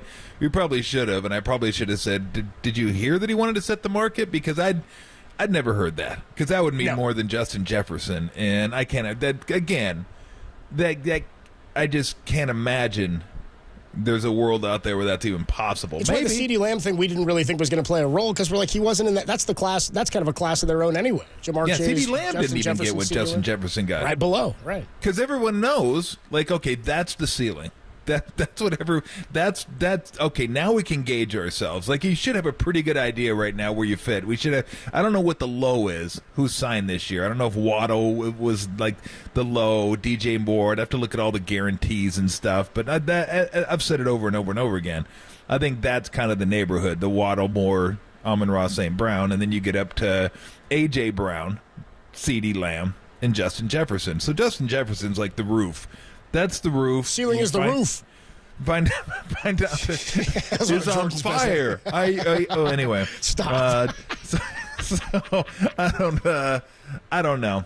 You said that Trent Williams playing hardball. He's definitely playing hardball. I don't even know what what ball Ayuk's using right now. Like, I have no idea what ball we're playing right now. I don't know. So I'll be curious to see what he called in for his clarification because that's pretty funny. Well, it's funny because I actually didn't hear it live, and I saw it on the social guys on our Twitter and Instagram accounts had put out a clip, and I just assumed it was a clip from our show yesterday, and they go, no, Steve called back again because he heard Papa and Lund talking about it, and it got a bunch of attention yesterday, and he was animated. I mean, he didn't mince words in his feelings about it, and come on, bro. You got a small window here. You got a window of time. You can win a Super Bowl. Context. Bro, that keep in context, bro. So as you heard in the clip, Steve sided more with the Niners in how the players need to realize that they can't take advantage of a Super Bowl caliber team with a plethora of stars. It's something that Tom Brady did exceptionally well at the quarterback spot. It's something Peyton Manning did frequently, not making sure they were not eating up too much of their team's salary cap so they could put other weapons around them. Now, Papa and Lund talked about Steve's interview with us today on their show. Steve was listening. And he's a big KNBR guy. He listens all the time. He listens to Harmony. We know that. Steve was listening as well. And he decided to call in, and he had a little bit of a change of tune. I'm going to walk this back. That's not what he said. Here's Steve with the afternoon guys, Papa and Lund. I realized, for me, I am like everyone, feeling like, the pain of last year and wanting to get there. And, everyone jump in. Everyone on board now. And so you make a good point about Trent's guaranteed money. That really struck me as a player. You don't want to be stuck like that. Now, how it gets done, is it Jed's fault because he won't pay him the money and won't guarantee it? It's bilateral. So I think I screwed that up. So I wanted to at least say that you guys came up with a take that really meant something to me. So I appreciate it. Who cares how they get it done? They deserve and need to get those dollars. And so that resonates with me as well. It's just contextually, you want to figure out a way where we hold the locker room, everyone understands what we're trying to get done and how much it matters in the spirit of stuff how people go play. Because as Bill Walsh used to say, everyone needs to share an element of love for each other or respect, or, that's, shared common experiences is how the locker rooms, that's how you get there. And so I understand fully. And so I think, listening to my comments back, it's like, yeah, Steve, that's not the full measure of what's happening here. So I especially with the Trent situation. I hear him on the Trent thing, because the Trent thing is about guaranteed money and about being out there without guaranteed money. That's why that one, I think that's why in general, and maybe it's the position, maybe it's the feeling in general that we all feel like they're going to work that out and he'll be here because it's too big of a piece not to have. But I felt yesterday anyway that his comments were more about Brandon Ayuk anyway. I didn't feel it strongly about, because I think that's where fans' frustration is people are like, dude, what the hell, Ayuk? What's going on? Yeah. Like, figure this thing out. Whereas Trent Williams are going, kind of understand his position a little bit differently based on the guaranteed money and where he is in his career. And he's got leverage in the value that he brings to this team and this O-line. Yeah. Hey, look, because people are starting to turn on Ayuk. Oh, yeah. They've been probably the last couple of weeks turning on Ayuk, and I just want to say this, because the Kumbaya stuff I totally get. We got a great team here. Let's play. Let's get after it. We want everybody on board, but you also have to take care of yourself, and you also have to want to take care of your family and set everybody up for generations to come possibly. So he's trying to do that. That's the part. I think he wants to be here. Like, I really do. I think he wants to be here. I don't think he's dumb. I don't think he looks at this team and says, I can do what I do anywhere. Like, he's got to understand. He's got Purdy, who, like, they have a great connection. He's got Kyle Shanahan. They got a window to win a Super Bowl, and people may think it's just this year. It's like closing a little bit. I don't buy that. If Purdy is what we think Purdy is, and you have a quarterback coach combination, you could be good moving forward for quite a while. So I don't think he dismisses that. It's just there's a disconnect there a little bit. But I think if he didn't want to be here, he probably wouldn't be here at all. Now it's just about finding that kind of resolution, that sweet spot to where you want to be. Because I have no doubt fans, as soon as he signs, if he does, and catches his first touchdown pass, they're going to forget about all this. It's not going to matter. The money isn't going to matter. And always realize this, too, as fans. Like, I know it's disruptive, and everybody thinks he should be there because of all the things I just mentioned. But every dollar he doesn't make, Jed gets. And I'm always going to side with the players. I mean, I want them to get as much as they possibly can, because Jed's not hurting for money. The Niners, that's a cash cow. The Niners are... NFL owners aren't hurting for money. These guys have money. That's why I always say, side with the player. I mean, they get a lot of money. Nobody makes more money than the owners. Nobody. Those guys are filthy rich. So, well, maybe he hasn't handled it in the best way, and nobody really knows exactly what he wants. I get the feeling sometimes I'm not sure exactly he knows what he wants. Like, he knows he wants to be here, but he's not sure exactly. Him and his agent are like, okay, what do we want? Like, are we just going to stand on this and say this is what we want, period? But he's already made the point by saying he didn't want to go to New England or Cleveland, that it's not just about the money. Like, it's about the money in concert with where he's going to be. Because if it was just about the money, he'd be in New England right now, or he'd be in Cleveland right now. They had deals worked out. They say, okay, see, here's the money. But so he knows, he understands what he has here. So it's been frustrating for fans. I'm sure it's been frustrating for the Niners, and probably even frustrating for Ayuk and his representative. Like, not being able to close those last 10, 20, 30 yards, however much it is. But yeah, with Trent, that one's different to me, because when I looked and go, why wasn't his contract guaranteed this year? Like, I don't know, was it a 4-year deal? I'm forgetting when he's. It was a 6-year deal. Which I remember. I mean, I imagine. My God, it was that long ago? Yep. Holy smokes. So 4 of the years were guaranteed, then the 5th and 6th weren't guaranteed. I mean, I guess that kind of makes sense, but if I'm him, I'm like, come on. I'm still one of the best in the game. Guarantee my money. Like, pump me up a little bit. Give me a signing bonus and guarantee the money. for this year. 6-year, 138 is what he signed. $30 million signing bonus, 55 guaranteed, and an average salary of 23. In 2024, he's supposed to get a base salary of $20 million and a workout bonus of $100,000 each while carrying a $10 million cap hit. Yeah, so he's right. They had the potential out after last year, and he's got it was a 6-year, so he's got 3 years left technically. Wow. So 6 years, 3 were guaranteed. 21, 22, 23 is what he played. Got it. Okay. Yeah, there you go. And look, I understand where he's coming from. Like, I don't know if they're going to guarantee all 3 years at the age he's at, but there's no sign of slowing down right now. And it's not like they have a star-studded offensive line anyway. So it's not like you look and go, they got a really good, they're like a top 5 offensive line. They're not. I don't even know if they're top 10 with him. So I get it. Like, I get it. He's like, this isn't even guaranteed. If he gets hurt, boom, get cut or you're done, and they don't pay you. So I think he's earned that. They're probably discussing, okay, how far do we want to go? Maybe he wants a guarantee next year too, or he wants a bigger signing bonus than they want to give him. But it didn't seem like that would be an impediment. Like, we all know where he stands. He's one of the best left tackles in the game. Just pay him and they don't got to worry about Purdy until next year, and then they sign Purdy next year, and then usually, when you sign somebody, the cap hit goes down for the first year, so they're probably not going to have to worry about Purdy's salary cap hit for 2 more years. So they got enough flexibility. Like, if they want to get this stuff done, they'll figure out a way to get it done. But yeah, his is different than Ayuk's completely. So I understand Steve's point in Colin and changing his tone about that a little bit, but he did say specifically to the Trent Williams, you guys made some points about the guaranteed money, so these guys do have to get it. The Ayuk one is the one that is still frustrating under contract for this year. Has not signed a deal yet, though the 53-man roster is out, and the Niners are carrying, I believe it was 7 receivers. We saw that they were carrying. Talanoa Hufanga not on the PUP list. So they don't think he's going to be out, it sounds like, for the first month of the season, maybe back as they ease him in, they say, over the next few weeks. Tolbert and Copes with you on a Tuesday afternoon.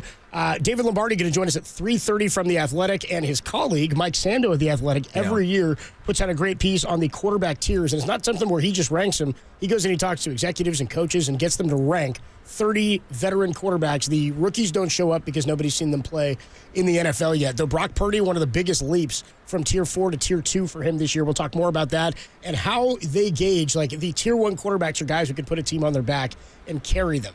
How close is Brock Purdy to becoming that guy? We'll get into some of these QB tiers next. It's Tolbert and Copes, Tuesday afternoon on The Sports Leader.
Can the Giants salvage the season with 30 games to play? Let's sure hope so. Logan Webb takes the mound tonight against Milwaukee. First pitch 5:10, pregame at 4:10. It's all right here on The Sports Leader.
Hey, me again. My good friend Steve Moskowitz hanging out on the line today. Steve, I know this is a problem people have all the time. What happens if they get their bill after filing taxes and they can't pay it?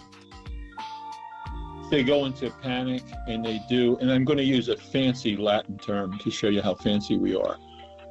They start doing the crazies. They do the crazy illegal stuff, the cash underground jobs, the other people doing stuff for them. That's terrible, that's illegal. You shouldn't do it. And not only are you cheating the government, which is illegal, but you're cheating yourself. You're getting taken advantage of by taking jobs that are paying you way less than you deserve. The bottom line is come to us. The first thing is we'll take a look at the bill. A lot of times it's wrong, especially if you haven't filed returns where the government makes up punishment returns. So let's go ahead and fix that. We'll explain all the rights you have, including shifting it over to your former spouse or business partner if it was their fault, or qualifying for just paying part and the government forgiving the rest, or forgiving the penalties, or getting monthly payments that you can afford, not what some IRS agent says you can afford, or leaving you alone till you're back on your feet financially. There's so much we want to do for you. We'll do it all for you. The only thing you have to do is pick up the phone, call us for your free consultation, and say, hey, Steve, get me out of this mess. He can help you. He can get you out of that mess. Give him a call, 1-888-TAX-STEAL, or find him at MoskowitzLLP.com.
Tolbert and Copes continue live from the KNBR Casino Matrix Progressive Jackpot Studios. Casino Matrix, Progressive Jackpots are here. Where are you? Just drop in. Please play responsibly. 1-800-GAMBLER. Tolbert and Copes with you Tuesday afternoon. Giants pregame coming up at 4:10 for a 5:10 first pitch. Logan Webb takes the hill tonight to open the 3-game series against the Milwaukee Brewers. David Lombardi, he's going to join us at 3:30. Giants pregame, I mentioned 4:10. Steve Kerr at his usual time. Mike Sando of The Athletic puts out the quarterback tiers each and every year. And what's cool now is he's been doing this for a handful of years, so we have movement. Like, you can see where guys were, how they've developed. Like, for Brock Purdy, we had Sando on last year. I remember we talked about where he was. I want to say he was down at tier 4. We'll get into a little bit more specifics in just a couple of minutes. He moved up 2 tiers, they say. He's in tier 2 now, is Brock Purdy. But for him last year, I think a lot of evaluators, jury was out. And now we've seen him for a full season. We see what he's capable of. This is who this guy is. And so he's not quite at the level of a Patrick Mahomes or the 3 guys who are in tier 1.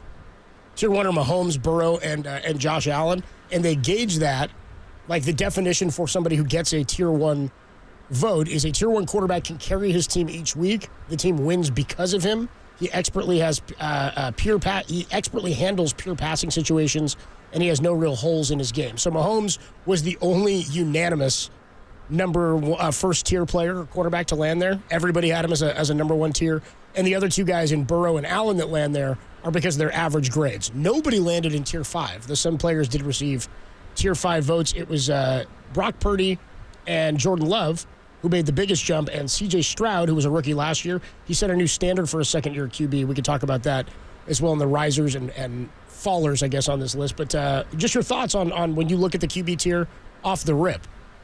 You said you went through it this morning? Yeah, looked about right. I mean, I don't know that I'd have any quarrels with it. I thought Brock was pretty close to top 10.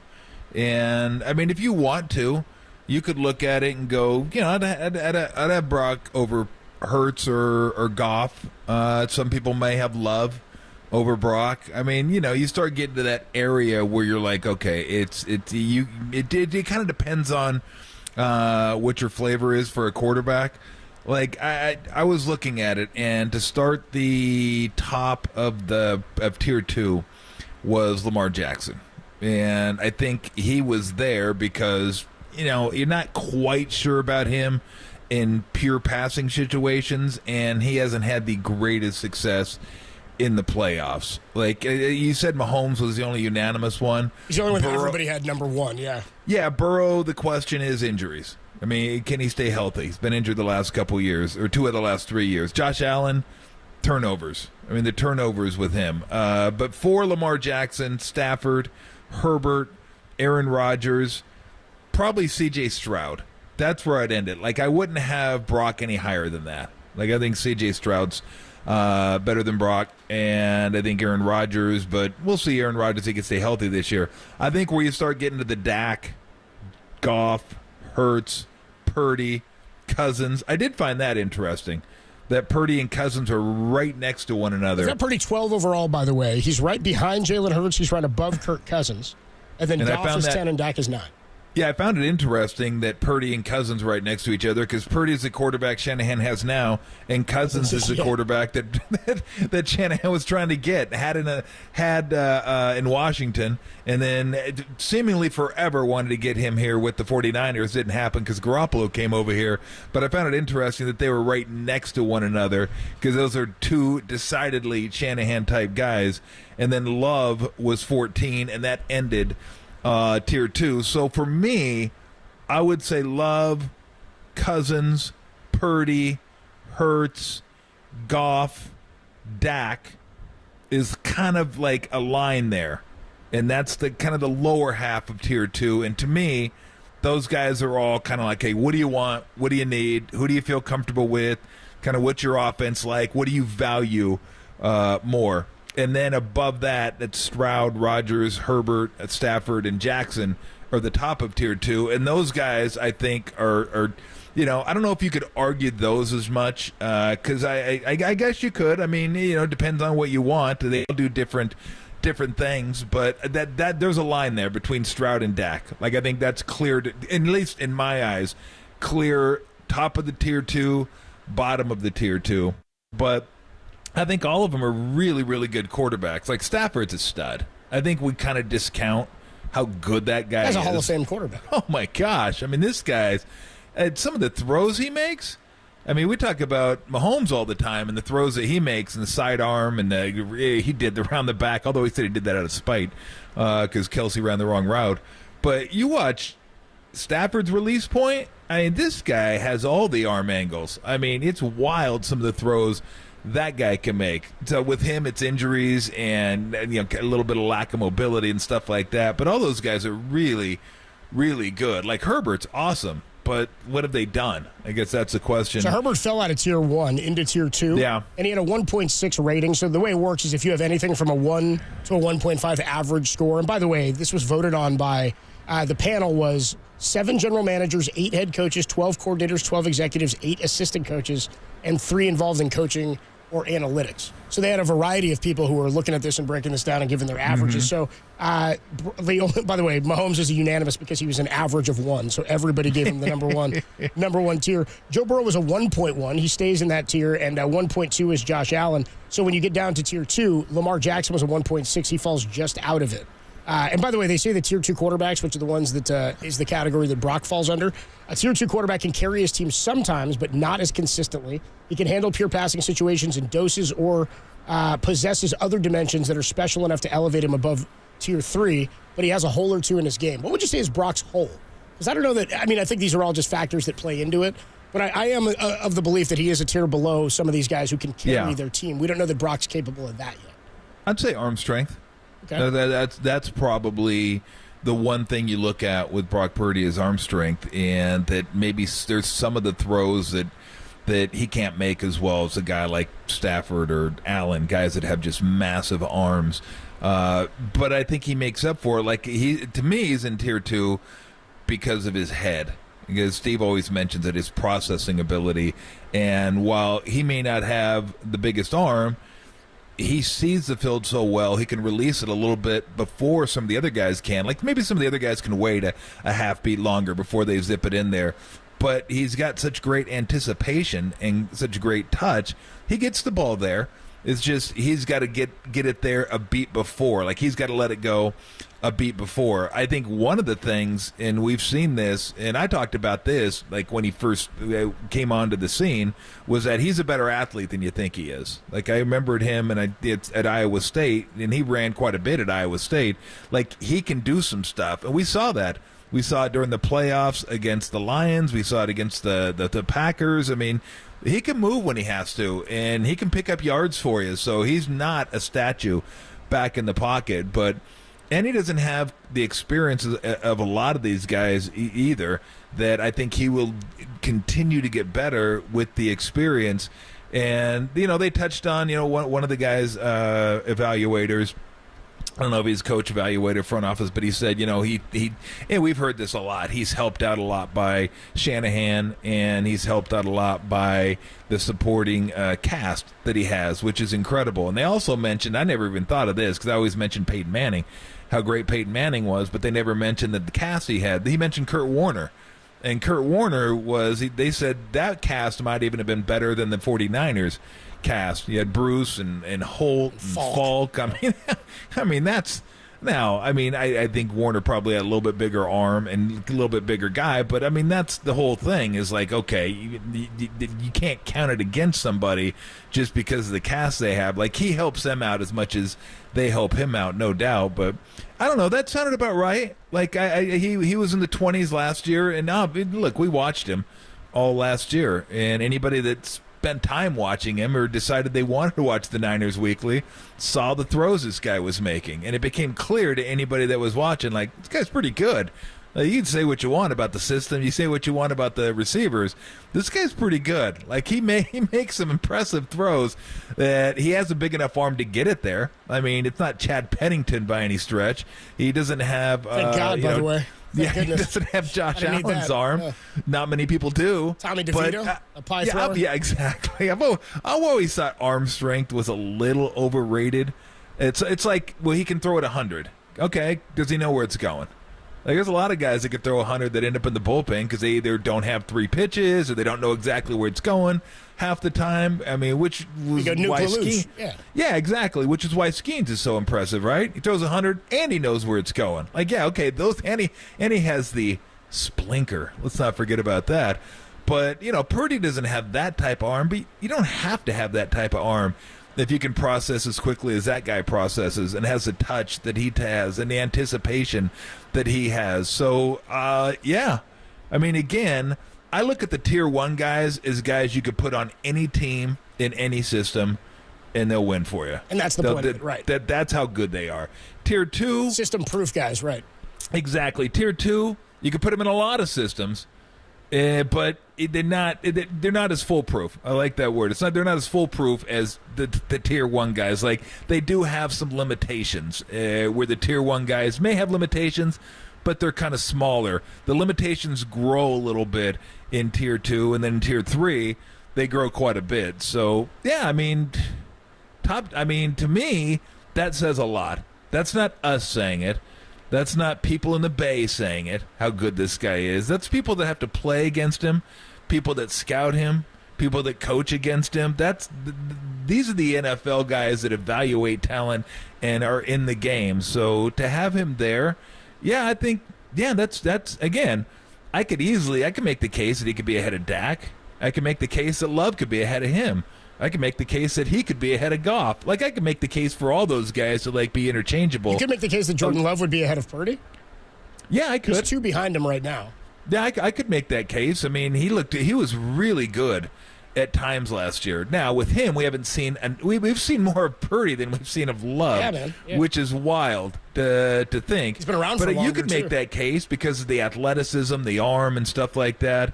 But I think to me, it's right. To me, it's right in that area. Again, it's hard for me to say, okay, this guy's 12, that guy's 13, that guy's 14.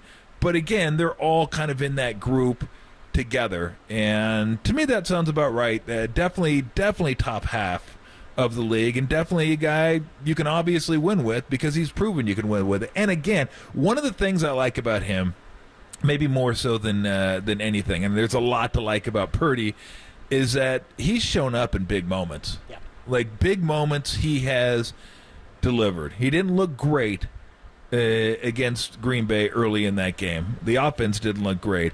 He found a way to make throws. He found a way to use his feet. He found a way to get it done, and did the same thing against Detroit. And you could say, well, you know, some of that was a little lucky. They got the fumble recovery. They got the deflection that bounced right to Ayuk. And, yeah, look, those things happen, okay? But when he had to make plays at the end of the game and that thing got rolling a little bit, he was at the helm of it. I mean, you got to have somebody. You can have a system. You got to have somebody to captain it. And I feel fully confident that this team, and it's not a stretch to say, can win a Super Bowl with this guy. They were there. They were right there. The offense wasn't great last year. The fumble, of course, set him back, and I didn't love the decision.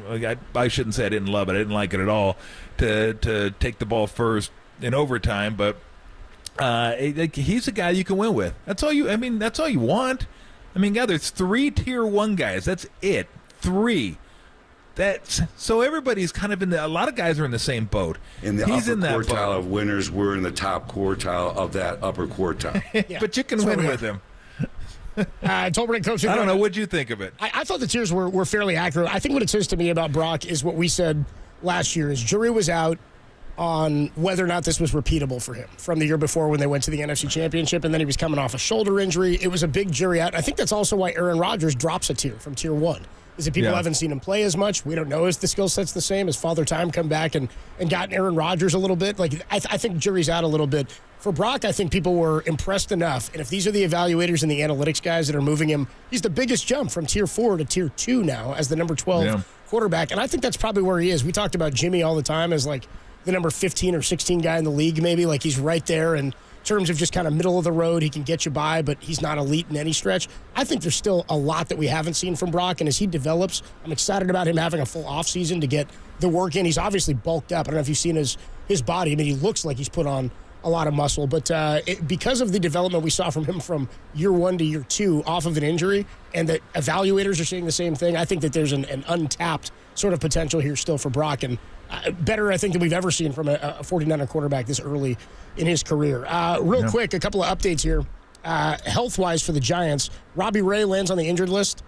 Landon Roop is recalled for the Giants, so the best rotation in baseball takes a hit. Jordan Hicks, who was in the bullpen, he's landed on the injured list as well. So there you go. 2 off-season starting pitcher acquisitions for the Giants on the injured list. We got pregame at 4:10, first pitch at 5:10. But before we do that, you thought we were going to do a short show on a Tuesday and get out of here without taking care of business? We got a big old fat NBA grab bag to get into. The NBA grab bag is next on the Sports Leader.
Do you want more KNBR? How about uncensored content where you can check out KNBR Off Air, the new YouTube-only show that goes on during all Giants games during the, if they were to interrupt our show here, that is. Check it out today.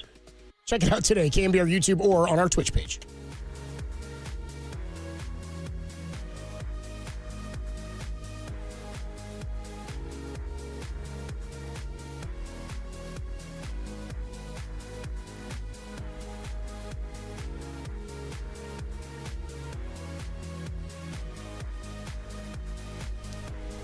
Hey everybody, Mr. T here for Alex Kugelman and the Kugelman Law team. If you're feeling overwhelmed by tax problems, look, it happens. I'm not going to say you forget, but maybe life gets in the way. You just needed the money, the extra funds for something else at the time. Maybe a medical issue or family member was in need. And look, it happens. You get behind, but the IRS isn't going away. Uncle Sam's not going away. They're always going to be there. So you need to get it taken care of quicker and sooner rather than later, because the meter keeps running and you just owe more money. Give Alex Kugelman and the Kugelman Law team a shout and set up a consultation. sftaxteam.com. That's sftaxteam.com. Let them know the issues, whether it's late filings, whether it's criminal, whether it is crypto filing, just whatever. If you have a tax issue, let them handle it. You don't want to carry around that bag of stress. Let them handle the bag of stress. Set up a consultation. They'll let you know the game plan, the roadmap, how you're going to get out of the mess you're in, and they'll let you know what it costs, and then you can decide if you want to take that road. I suggest you do. You don't want to see Uncle Sam. You want to keep Uncle Sammy at arm's length. Give him a buzz, or check him out, I should say. You can't give him a buzz at a .com, can you? I don't think so. sftaxteam.com. That's sftaxteam.com. Kugelman Law, your tax, crypto, and estate planning attorneys. Alexander Kugelman, managing attorney, 21 Tamil Vista Boulevard, Suite 202, Corner Madera, California, 94925. This paid endorsement does not constitute a guarantee or prediction of results.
Tolbert and Copes with you Tuesday afternoon. David Lombardi going to join us in about 15 minutes. The NBA grab bag, big old mail bag. It's like a potato sack. Gets dropped off in the mailroom each and every week. Big old stencil on it that says NBA grab bag. NBA grab bag. So we parse through it and we try to find some of the top stories that people have mailed in to the NBA grab bag, to our NBA grab bag P.O. box, I think is what it is. We will start, where else? The NBA on the hardwood. NBA grab bag. Magic Johnson. Okay, I'm a little off on this. He said Michael Jordan was the only skilled player of his era. Excuse me, Anthony Edwards. Derek, you're gonna have to explain this to me. I'm looking at it. It's a video clip, and I'm not understanding exactly. What the hell's going on? Pop on here for me, Derek. Tell me what's happened here. So it's Anthony Edwards that is saying, I'll get the quote here, hang on. They said it was tougher. So he's talking about basketball back in the 90s. Oh, here we go. I got it. They said it was tougher back then than it is now. But I don't think anybody had skill back then. I'm talking about Michael Jordan. Michael Jordan was the only one that had real skill. Then Magic Johnson responds by saying, I never respond to a guy that's never won a championship. Bring gas. Look, I saw that quote from Anthony Edwards, and like if you're just going to say stupid stuff, then at least go watch the games, okay? Because what you're telling me, well, one, you didn't watch, and you're just like listening to everybody.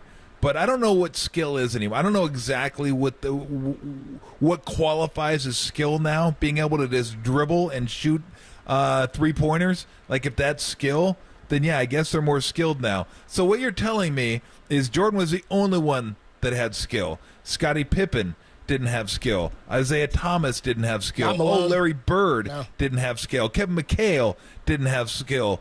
Magic, of course, Magic didn't have skill. What about James Worthy? What about Kareem Abdul-Jabbar? What about Chris Mullin? What about, I could go Charles Barkley. Dr. J. John Stockton. Dr. J. Moses Malone. George Gervin, the Iceman, and the finger roll. How about roll? Akeem Olajuwon? How about Patrick Ewing? How about David Robinson? On and on and on. And it's just like when you say something that dumb, Kevin Garnett had a good response. Maybe we'll play that at some point this week. I saw what Garnett said, yeah. Yeah, it's like 7 minutes. And there'll be a lot of bleeps in there as well. Yeah, but there will. He was saying the guys today couldn't even play 20 years ago. I don't know how accurate but that's what happens. When you say something that dumb, the dudes from the past are going to come at you. Now, Magic didn't because, as he said, you didn't win a championship, so I'm not talking to you.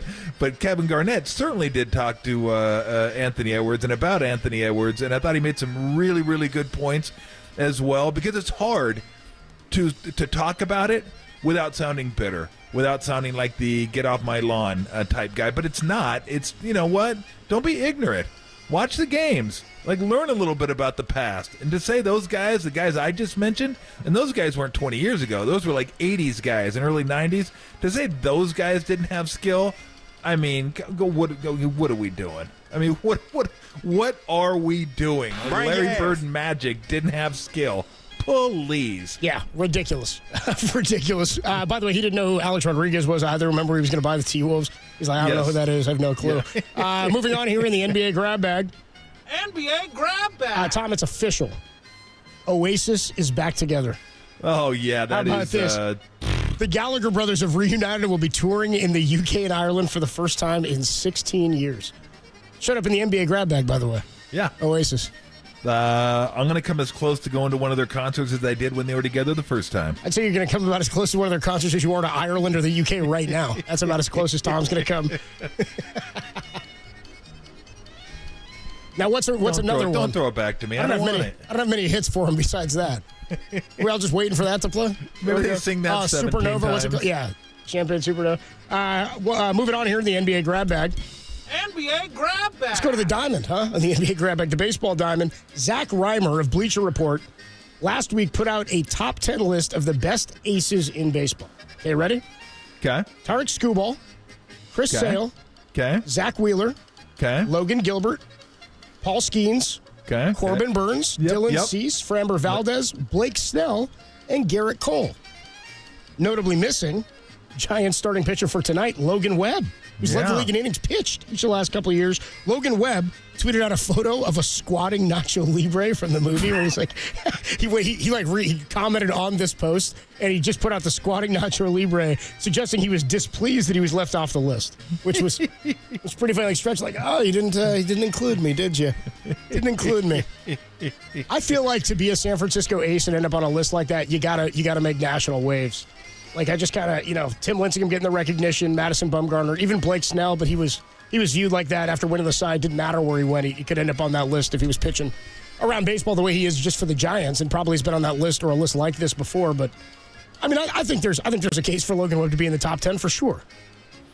Yeah, everybody you mentioned, we don't have to go over them all again, but from what I remember, all the guys you mentioned, they're all stuff guys. Yep. Like, they're really good. I mean, they're aces. I'm not going to argue with you on that one. I won't argue with him on that. But that's the one thing. I think sometimes Logan Webb, the innings that he eats, not just innings, the quality innings that he eats, the ERA, all that stuff, it kind of gets, I don't want to say dismissed, but forgotten, because he's not a stuff guy. He's not a 95. He's not a 98 guy. He knows how to pitch. And I think, he gets forgotten because of that. Like all the other guys you mentioned on there, like 98, 99, 97. He's not blowing you away stuff, no. Yeah, monster stuff. Logan Webb's not that guy. He's just super effective, and I guarantee you he's a guy that any team would love to have at the top of their rotation. Moving on here in the NBA grab bag. NBA grab bag. If you ever wanted to hear Peyton Manning interview Larry David, you're in luck. Because it's going to happen. On September 20th at the Paramount Theater in Denver, Colorado, quote, a conversation with Larry David featuring special guest moderator Peyton Manning. It's bizarre. Appears to be a one-night-only event in which the former Colts and Broncos quarterback will seemingly grill Larry David on Curb, Seinfeld, and his New York Jets, Aaron Rodgers, and everything in between. Funny combination of guys. Larry David getting out to Denver, Colorado for Peyton. I bet you there's going to be some funny stuff that comes out of that. No, absolutely. We'll definitely have some sound out of that. I originally saw the Paramount. I was like, wait, Larry David and Peyton are coming to Oakland? I thought for a minute, I was like, the Paramount Theater? I was all excited. Moving on in the NBA grab bag. NBA grab bag. Boy, big full grab bag today. The single A affiliate of the Philadelphia Phillies debuted a new team pooch, a dog. Name is Lucy May. After the third inning of their game against the Dunedin Blue Jays, Lucy May left a mark at Baycare Ballpark, quite literally, by defecating on the infield. No, can't do that, There you Lucy go. May. That's fantastic. Come on. It's not as good as when the horse did it for, was it SMU a couple years ago in the football game? Who has remember that? And dude, remember they didn't have a receptacle to like pick it up, so they were out there with like Gatorade cups. Steve Young was a big fan. Steve Young loved that thing. Did you get a real kick out of that? He was a big fan. Well, that's the thing about the horses too.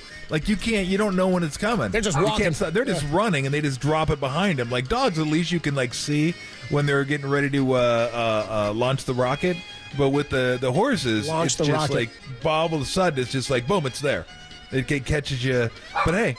You want to put an animal on a playing surface, I'm going to tell you right now, the animals don't understand what a playing surface is. If it's grass and they got to go, they're going. They're like, look at all this grass. Oh. The dog was hyped. Lucy May was like, look at this grass. Oh, look at this. Right here's good, right? Yeah. Virgin grass. Right here on the infield. Let me christen it.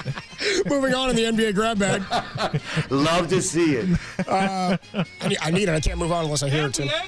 According to Deadline, Chick-fil-A is moving aggressively into the entertainment space with plans to launch a slate of originals for its own streaming Chick-fil-A platform. It's chicken. The fast food firm has been working with a number of major production companies, including some of the studios, to create family-friendly shows, particularly, Tom, in the unscripted space. It's also in talks to license and acquire content. It's chicken. What the hell? Where are we? What the hell's going on? I have no idea. As Tim says, no content available on Sundays, however. It's chicken. That's a good point. Yeah, sorry, we're dark on Sundays, dude. Yeah, it's the Lord's Day. Moving on in the NBA grab bag. You want to go to Netflix? No, go to Chick-fil-A. NBA grab bag. What do you got? I got Chick-fil-A Plus. Yeah, that's what I got. What are you going to call that thing? Hundreds of fans watched. This is good. As contestants, we've talked about this in the past. Hundreds of fans watched as contestants battled it out, Tom, in the traditional British brown sauce at the annual World Gravy Wrestling Championships. It's now in its 16th year. UK competition raises money for charity. Fights last for 2 minutes, and the wrestlers are judged on their fancy dress, wrestling ability, comedic timing, and how entertaining they were while they were in the gravy pit. Big pool of gravy, and they're going head-to-head. I'm in. I'm all for it. I'm I in. endorse it. I'm all for it. That's going to wrap up. You know what I'd wear? I'd wear AC/DC shirt. No, like no, no. I'd wear biscuit swim trunks. Is what I would wear. Right. You kidding me? I'm not going to ruin my AC/DC shirt by getting gravy all over it. Yeah, that brown sauce ain't coming. You ruin the AC/DC shirt by getting. You kidding me? It's hysterical. That thing's a classic. That's going to do it for your NBA grab bag for Tuesday, August 27th, 2024. We'll take a quick break. David Lombardi of The Athletic going to join us. We've got the 53-man roster for the 49ers. Some negative news. Elijah Mitchell going to be out for the season-ending IR. However, Talanoa Hufanga not on the PUP. All stuff we can talk about with David Lombardi next, only here on The Sports Leader.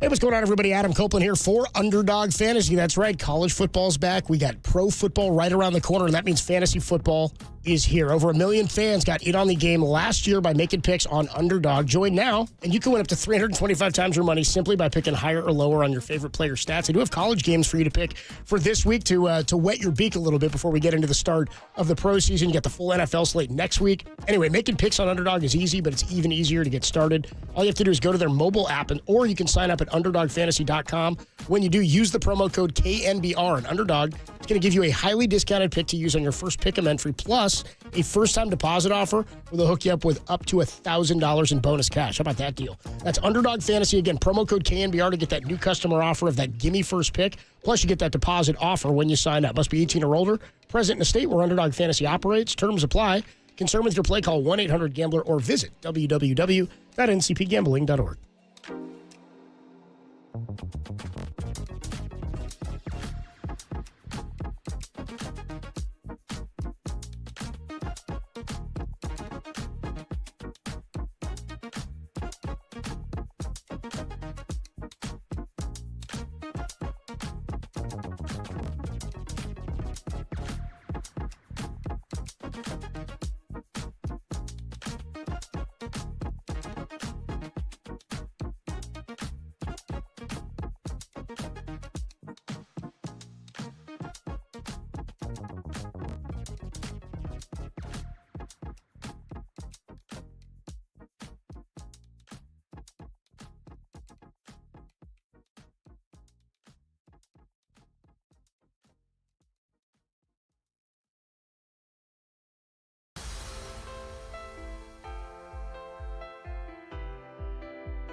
Missed an interview or want to hear it again? Catch them all at knbr.com/podcasts. You're tuned in to Tolbert and Copes on KNBR 104.5 and 680, the sports leader. Tolbert and Copes on a Tuesday afternoon. Always fun when we can catch up with our guy David Lombardi of The Athletic. Does a great job covering 49er football throughout the season. David, what's going on, man? How are you? I'm good. How are you? Pretty good, man. We were picking through the 53-man roster, and a couple of things stand out, of course. We'll get into Hufanga and Elijah Mitchell's injury, where he's placed on a season-ending IR, so we won't see him this year and didn't really see him at all in the preseason. But anything, just general 30,000-foot view, what was your key takeaway from the 53-man coming out today? Any surprises? Well, it's obviously not finished yet. So when you see they only have 2 tight ends on it, that's the biggest giveaway. They always carry 4. They might carry 3 this year. It's possible, but they're definitely not only carrying 2. So what they're doing is they've got a couple guys on there that will almost certainly go on IR tomorrow, but they had to put them on IR so they're eligible to return this season. they had to put them on the 53-man roster so that they're eligible to return from IR this season. So that's John Feliciano with the knee surgery and Ambry Thomas with the broken forearm. So you're probably going to see them bring back somebody like Eric Saubert, the tight end 2, who was clearly tight end 2 throughout all of camp. And that's not going to happen until tomorrow. And this is the kind of maneuver that you see all around the NFL every year so that teams can work their way around some of the injury rules. So that's my biggest takeaway right now is that the roster, this is just the first draft. Sure. And then we'll see kind of the first, and I can never say final because the roster is going to be living and breathing throughout the whole season. It'll be changing all the time. But this is the very, very initial draft of the 53-man roster where, if you had to say what's the biggest surprise, like as far as cuts go, I think the fact that both Cam Latu and Braden Willis were cut. I'm not surprised by either of those two in a vacuum because Jake Tonjes was really good. But it just goes to show you that there's urgency with the 49ers now, and they'll give a guy about a year of runway. But if you get, that second year, if there are better options on the roster, they really can't afford to sit around and just use the 53-man as a developmental league. When you look at the receiving core, that's another group, of course, everybody was paying attention to. They had a lot of guys in camp and made a lot of cuts. Debo, Ronnie Bell, Ayuk, assuming he's here, Ricky Pearsall, Juwan Jennings, Chris Conley, and Jacob Cowing. Cowing is the one who I think at the end of the preseason really stood out to everybody. He had a couple of nice plays. He offers you a little bit of return ability on the special team side of things. When you look at how they could break things down for week one, if you don't have Ayuk or if he's there and he's very limited based on how little he's been with the team in terms of actual reps and practice, how does this square up, you think? When we talked to Kyle last week, he said maybe Juwan would be the guy, but is Cowing a help for them on offense, you think? I think if you don't have Ayuk, you need a standard X, sure. And that's Chris Conley. I think Chris Conley is a good backup X in this league. I think that he's part of a really efficient wide receiver group that we have here, and by efficient, I mean you've got guys that can perform several roles, including special teams. So Cowing's your punt returner, and Ronnie Bell's your backup punt returner. Ronnie also made the team. He's the 7th receiver. And Chris Conley, if he's backing up Brandon Ayuk, then he could still play and contribute as a gunner for the 49ers. And that also gives you some leeway with Ricky Pearsall, because one of those 6 or one of those 7 or 2 of those 7 receivers could be inactive on game day. And if Ricky Pearsall's not 100%, then you could continue slow playing him to make sure that the shoulder is okay. So I see the direct Ayuk replacement in case they do need to fill in for him for a time as Chris Conley, because he's a prototypical X who can block. He's got this similar body type as Brandon Ayuk, and he just does everything technically right. And I think that Kyle Shanahan really appreciates that for a replacement player. Somebody as a backup, you got to make sure the floor stays consistently high, and I think somebody like Chris Conley gives you a really solid floor. Is there a deadline date per se where Ayuk needs to sign and show up by before you anticipate him playing in week one? Or, I mean, could it be like Bosa, you sign the day before and you play? I mean, it's a different position, so I'm just curious what your thoughts are on that. Yeah, yesterday. But, I mean, just as John Lynch says, I think you said it on your show. We missed it. Yeah. In all seriousness, I mean, you would have wanted him back by now because the football callus is a real thing, right? Yeah. That being said, when Brock Purdy first entered the offense in 2022, yeah, it didn't take long to find rapport with Ayuk. That's just one of his guys, right? Maybe his main guy. So there's that. I think from an operational standpoint, they could probably hit the ground running. But I think from the health standpoint, you could be working out as hard as you want, but if you're not out on the actual football field doing actual football stuff, you're putting yourself at more risk, and inherently something will be a little bit off, right? So they want to get him out there as quickly as possible. But I do think that from the standpoint of, okay, how do we integrate him into the offense, I do think they've already shown that they can get on the same page quickly, Purdy and Ayuk. So I don't think that will take long at all, but you do want your guys there with significant time before the regular season so they could polish some of the small stuff before they take the field. David Lombardi of The Athletic, the voice you hear on the UMA guest line. What does the news about Talanoa Hufanga not starting on the PUP tell you about his health? So that means the 49ers think that he'll be back at full speed before the Week 5 mark, right? Because if he started on PUP, then he wouldn't be eligible to come back for the first 4 weeks. They obviously think that he's going to be ready fully at some point before then. I don't think it necessarily means they think he'll be 100% by Week 1 because he hadn't practiced yet, and you're coming up on that time before the season. But as long as it's Week 2, 3, or even 4, then they feel it's worth it because he's such a good player. So I know that they're going to continue to ease him back into the fold. I don't think there's been any setbacks throughout the course of that entire recovery. Talanoa was really open with us in spring, and he said, I'm probably not going to be back for training camp, but my goal is to be back for Week 1, and I think that still seems like a possibility. Although, right now you could start Jair Brown and George Odom, or even Malik Mustafa, who's been taking some first-team reps in place of Odom, who rolled his ankle on Friday. So you have other options at that safety position to where I really don't think that you have to be panicking if you're the 49ers if Talanoa is not 100% ready to go on September 9th. What did you make of the report? I mean, we know Pierce Hall's been dealing with the shoulder most of camp. What did you make of the report that was something the Niners knew about before they drafted him? I know a lot of people made a big deal of that. I didn't know what to make of it, to be perfectly honest with you. I'm sure they wouldn't have drafted a guy if they would have thought it was going to be a chronic thing moving forward. But that whole thing, I don't know. I really couldn't get my mind around it. What did you think of it? I would be very alarmed if the 49ers didn't know about it because it was a public injury that he suffered his junior year of college. So if they didn't know about it, that means they weren't doing their homework. Yeah. But here's the thing, this is football.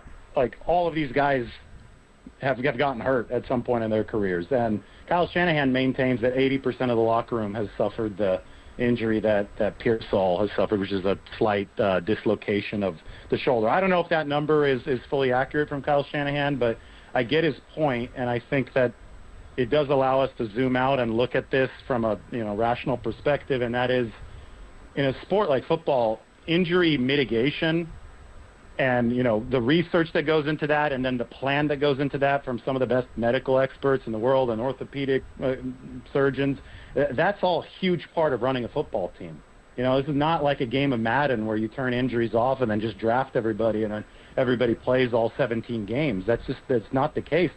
I think for so many of these players, the media and the fans don't even know about a lot of the things that the doctors discover at the physicals and the examinations at the combine. But then the teams have to play this game of risk assessment where they have to determine, okay, well, yeah, this guy's got a shoulder, this guy has something with his knee. Do we think that we can work with it? Okay, do we think that we can turn him into a productive player?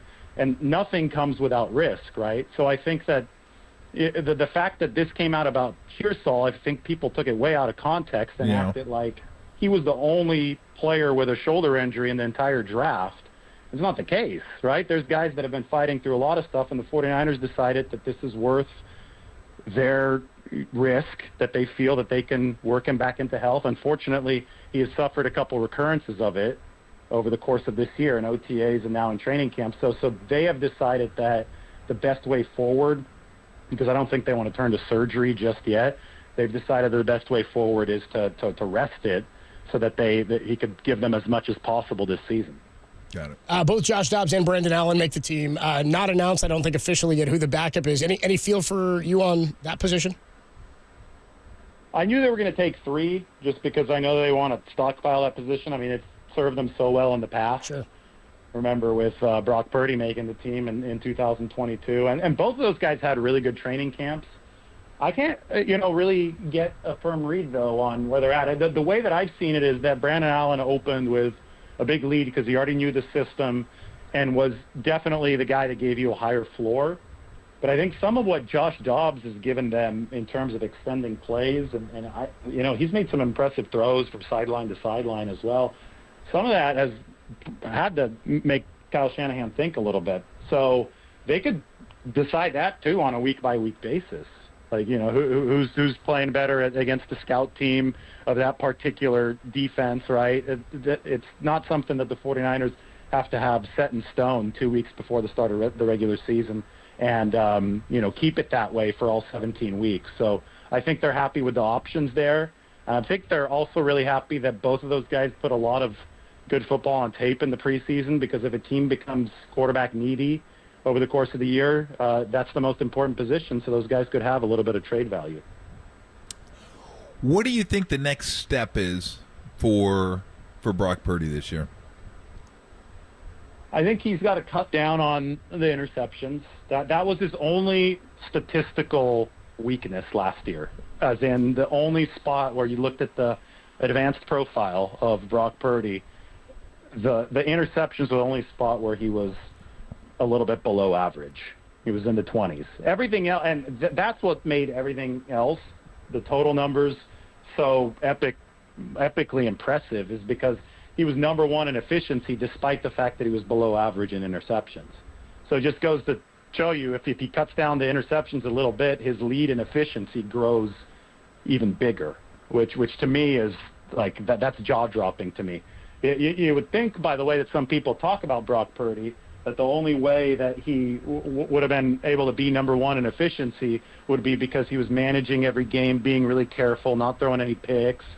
But that's not the case. I mean, he was out there taking chances, and I think he might have erred a little too much on the chance-taking side at times.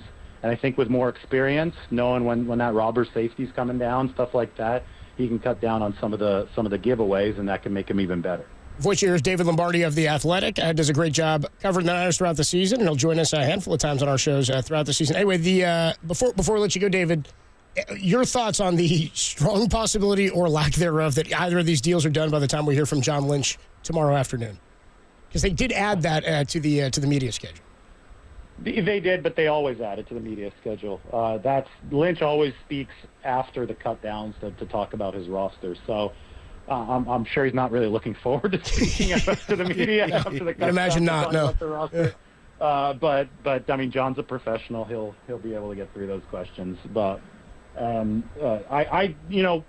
with Trent Williams especially, I would really think the 49ers want true movement on that, because everybody can recognize that Trent has a lot of leverage in this situation, just because if there is no Trent, there probably is no Super Bowl run for the 49ers. And he's 36 with $150 million in the bank and a private jet at home. So this is a guy that can walk away from the game and be a first ballot Hall of Famer in 5 years.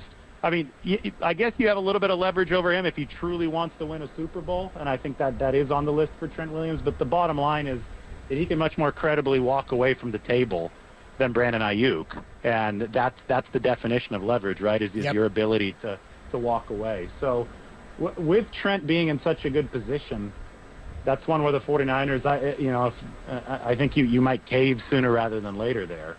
The problem is, I see exactly why this is difficult, because it's coming the year after Bosa and the year before Purdy, and Trent is 36. So, what if he does retire after this season, and you did give him a bunch of new guaranteed money and a pay raise, then you're saddled with like a $30 million dead money bill when you have to pay Brock Purdy? That could be problematic right now. I could see that from the 49ers. So they got to find a way to thread the needle, and maybe one way to thread the needle is to make sure that Trent Williams plays for at least 2 more years. David, we always appreciate the time, man. Great insight and information as always. We'll keep reading you and following you, and we'll talk to you soon, man. Thanks so much. Thanks, guys. David Lombardi of The Athletic does a great job and does great analytics pieces throughout the season on what the 49ers are putting together. And he says, this is not, of course, the final 53, man. And he says the most glaring thing that stood out to him was that there were only 2 tight ends on the roster. The Niners like to carry 4, so he says you're probably going to see some guys after they were placed on the roster today, then put on IR tomorrow, and then we'll have some more movement from the guys who are released. Tolbert and Copes on a Tuesday afternoon. Giants pregame is coming up at 4:10 today for a 5:10 first pitch. Logan Webb takes the ball for the Giants against the 75-55 Milwaukee Brewers. We do have some time when we come on back for a soiree/soup du jour. You'll hear from George Kittle. Greg Maddux has a new documentary coming out, and it looks pretty incredible. Some of the stuff he's talked about. Frank Caliendo and the Bay Area's own Robert Turpin makes his debut on the CBS broadcast. We'll talk about that next, and a little update from our guy O.J. Simpson from the grave. That's next on the Sports Leader.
Steve Young joined Tom and myself yesterday and believes the relationship is strained between Ayuk and the 49ers. And hey, he heard Papa and Lund talking about the interview and decided to call in again today. The guy's a real leader head, that's Steve Young. Listen to both podcasts up now, KNBR.com and the KNBR app.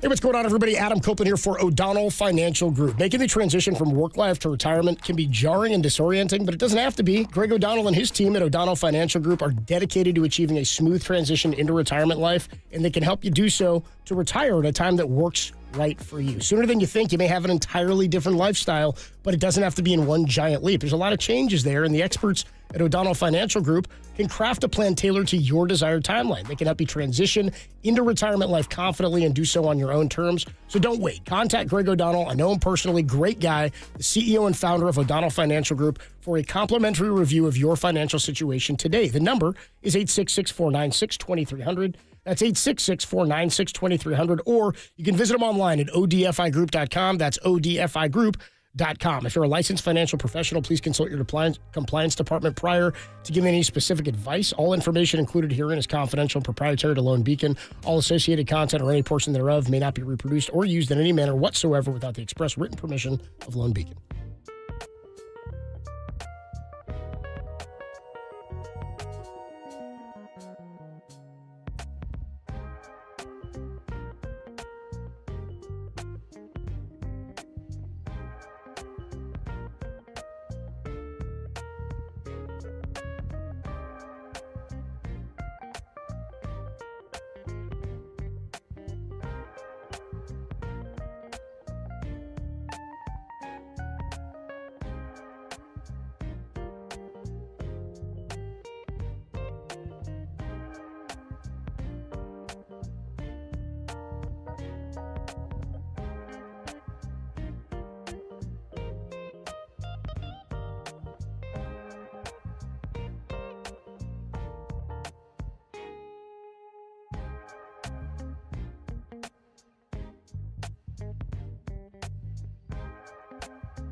This is Tolbert & Co.'s Sound Soiree. No, I've whipped up this nasty little soiree. The best sounds you might have missed. Soiree, what? Soiree, honey. I think that means party. On the Sports Leader. Tolbert and Coach back with you on a Tuesday afternoon. Giants pregame coming up at 4:10 for a 5:10 first pitch. Jordan Hicks placed on the injured list today, as was Robbie Ray with his hamstring injury. So far, Landon Roop is the name that's been recalled to replace Robbie Ray. Haven't heard yet on Jordan Hicks. Should find that out as we get closer to first pitch. We got a sound soiree and a soup du jour. We'll start with some sound here. George Kittle was on with Pat McAfee and talked about how there's been drama, or if there has been drama, around the 49ers, and he was asked by McAfee whether or not it's been too much for a team looking to go back to the Super Bowl. Here's Kittle. You know what? It's hard to hear a lot of drama when you're in the middle of training camp. You're just waking up and you're practicing and you're in meetings all day. Then you go home and you just go to sleep. So there's not really a lot of time to hear the drama and the outside noise. But, like, for us as the 49ers, like, I know that the guys who are going through contract negotiations, they're doing what they think is best for them, and we all support them in that. And as players, we're just going to show up there. We're going to practice every single day and just see what we can get out of the guys that are practicing. And so, you know, I got to ask, you know, like, how tough is it that Trent Williams is there? And, well, yeah, he's a Hall of Fame first ballot guy, like, and he's going to play really good football for a long time. But I'm getting incredible reps with our backup left tackle, Jalen Moore, that I wouldn't get otherwise. And, you know, if Trent's not playing, I have no idea what's going to happen. But I'm getting these valuable reps with Jalen. And when Trent Williams shows up, he's inevitably just going to be amazing again. And I'm not going to really need that much practice with him because he's just better than everybody else. There you go. Makes sense to me. At least when you play with good guys who know where to be. He's a Hall of Famer. I mean, Kittle may be on his way as well. But, you know, just in general, the talent's just nowhere near where it needs to be. Where are you on what he's saying about noise? Like, I don't know that you had anything like that when you were playing. Media was different, or contract holdouts in the same way. But I'm with him on that. Yeah. I think as a player, you focus on what you have to do. You just do. And if guys hurt, doesn't matter. I mean, doesn't matter what fans say. Doesn't matter what the media says. If a guy's holding out, didn't have that situation. But it just, like, none of it matters to you as a player. You have a job to do. You show up. You try to do your job as well as you can do it. And then you go home. And while everybody else is talking about it, I mean, you're just kind of doing what you do, whether it's playing video games, going to movies, hanging out, going out to eat. You don't really get too caught up into those sort of things because you have a job to do. I always say it's like when you play. Everybody knows how good Jordan is, but I'm not watching Jordan. I'm guarding Horace Grant, and I got a job to stop him, and I'm going to get my ass kicked if I don't do it. So I think most athletes are pretty much the same. Like, yeah, they'd like to have everybody there, and they want the team to be as good as possible, but you get paid a lot of money to do a job, and you go out there and try to do it as well as you can do it, and that takes your full attention and full focus, and anything less than that, then you will get your ass kicked. So that's what players are worried about. Yeah, and for a guy like George Kittle, who, just watching this happen, I imagine for a lot of guys who've been on the Niners for a number of years, like, this isn't the first one of these. Obviously, it's the loudest and the longest, but for a guy like Debo, Kittle, Fred Warner, Nick Bosa, I mean, they've seen this happen summer after summer, time after time. And I imagine there's just, you've got to, it's an individual. They've been a part of it. They understand that they're like, I know what these guys are trying to do. They deserve to get paid because I did it too. I'm looking to get paid too. So I think for him, it's like, you just got to focus on the task at hand. And you can only go to battle with the guys that are there, right? You can't really worry about who's not there. Yep. I'm excited about this Greg Maddux documentary. I don't know if you've seen any of the clips. Oh, yeah. I got it recorded already. I'm going to wait. My buddy's coming.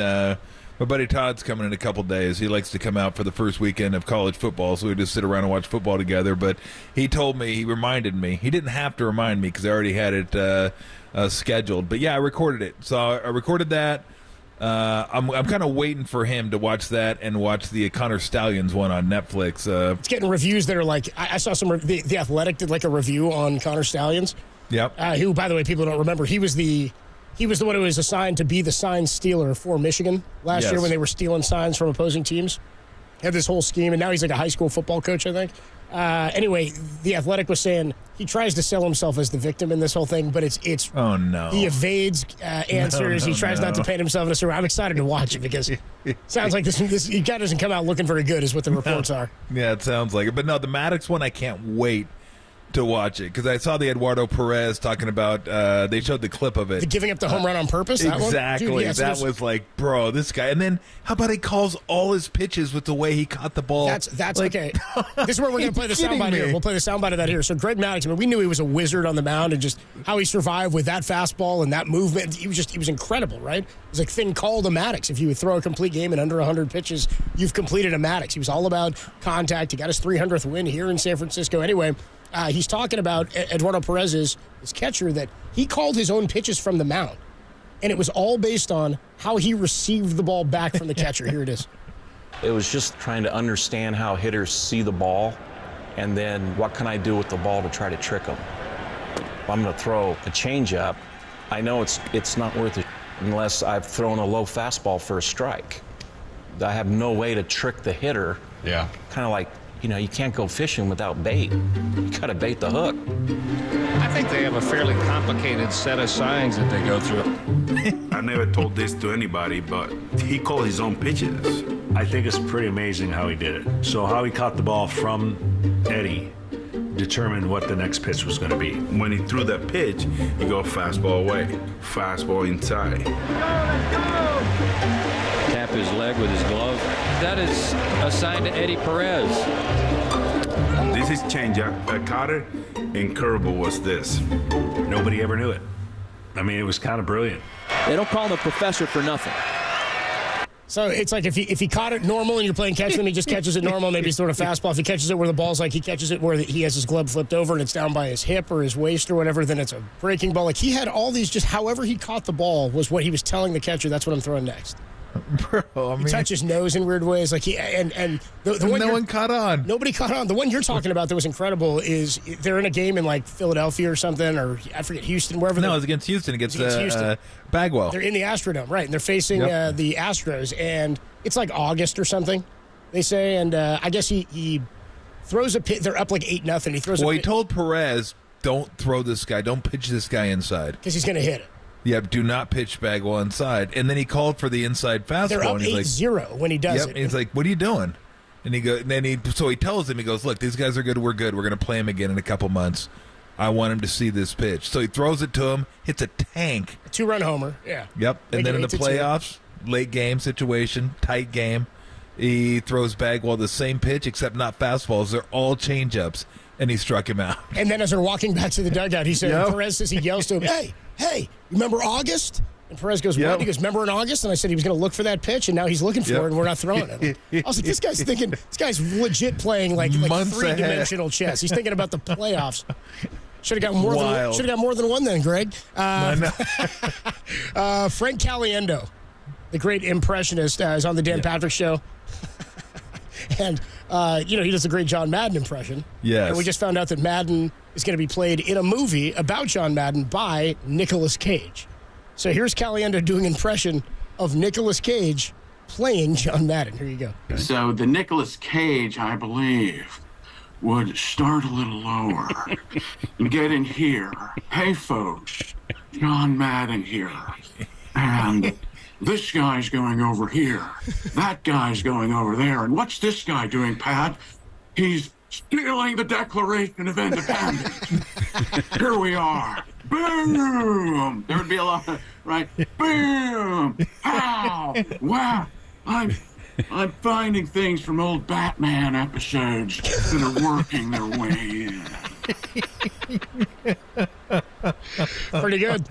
Oh, my God. He's doing Nick Cage playing Madden. We're stealing the Declaration of Independence. I'm mixing in things from old Batman shows. Zam. That's funny. Ow. All right, here we go. Bay Area's own Robert Turpin. He's stealing the Declaration of Independence. Robert Turpin makes his TV debut on a CBS broadcast. Here's what it sounds like. Rich, I don't know if I've ever been more fired up for a college football season. All the changes, all the newness in college football, it feels like there's no parity. Anybody can win it this season.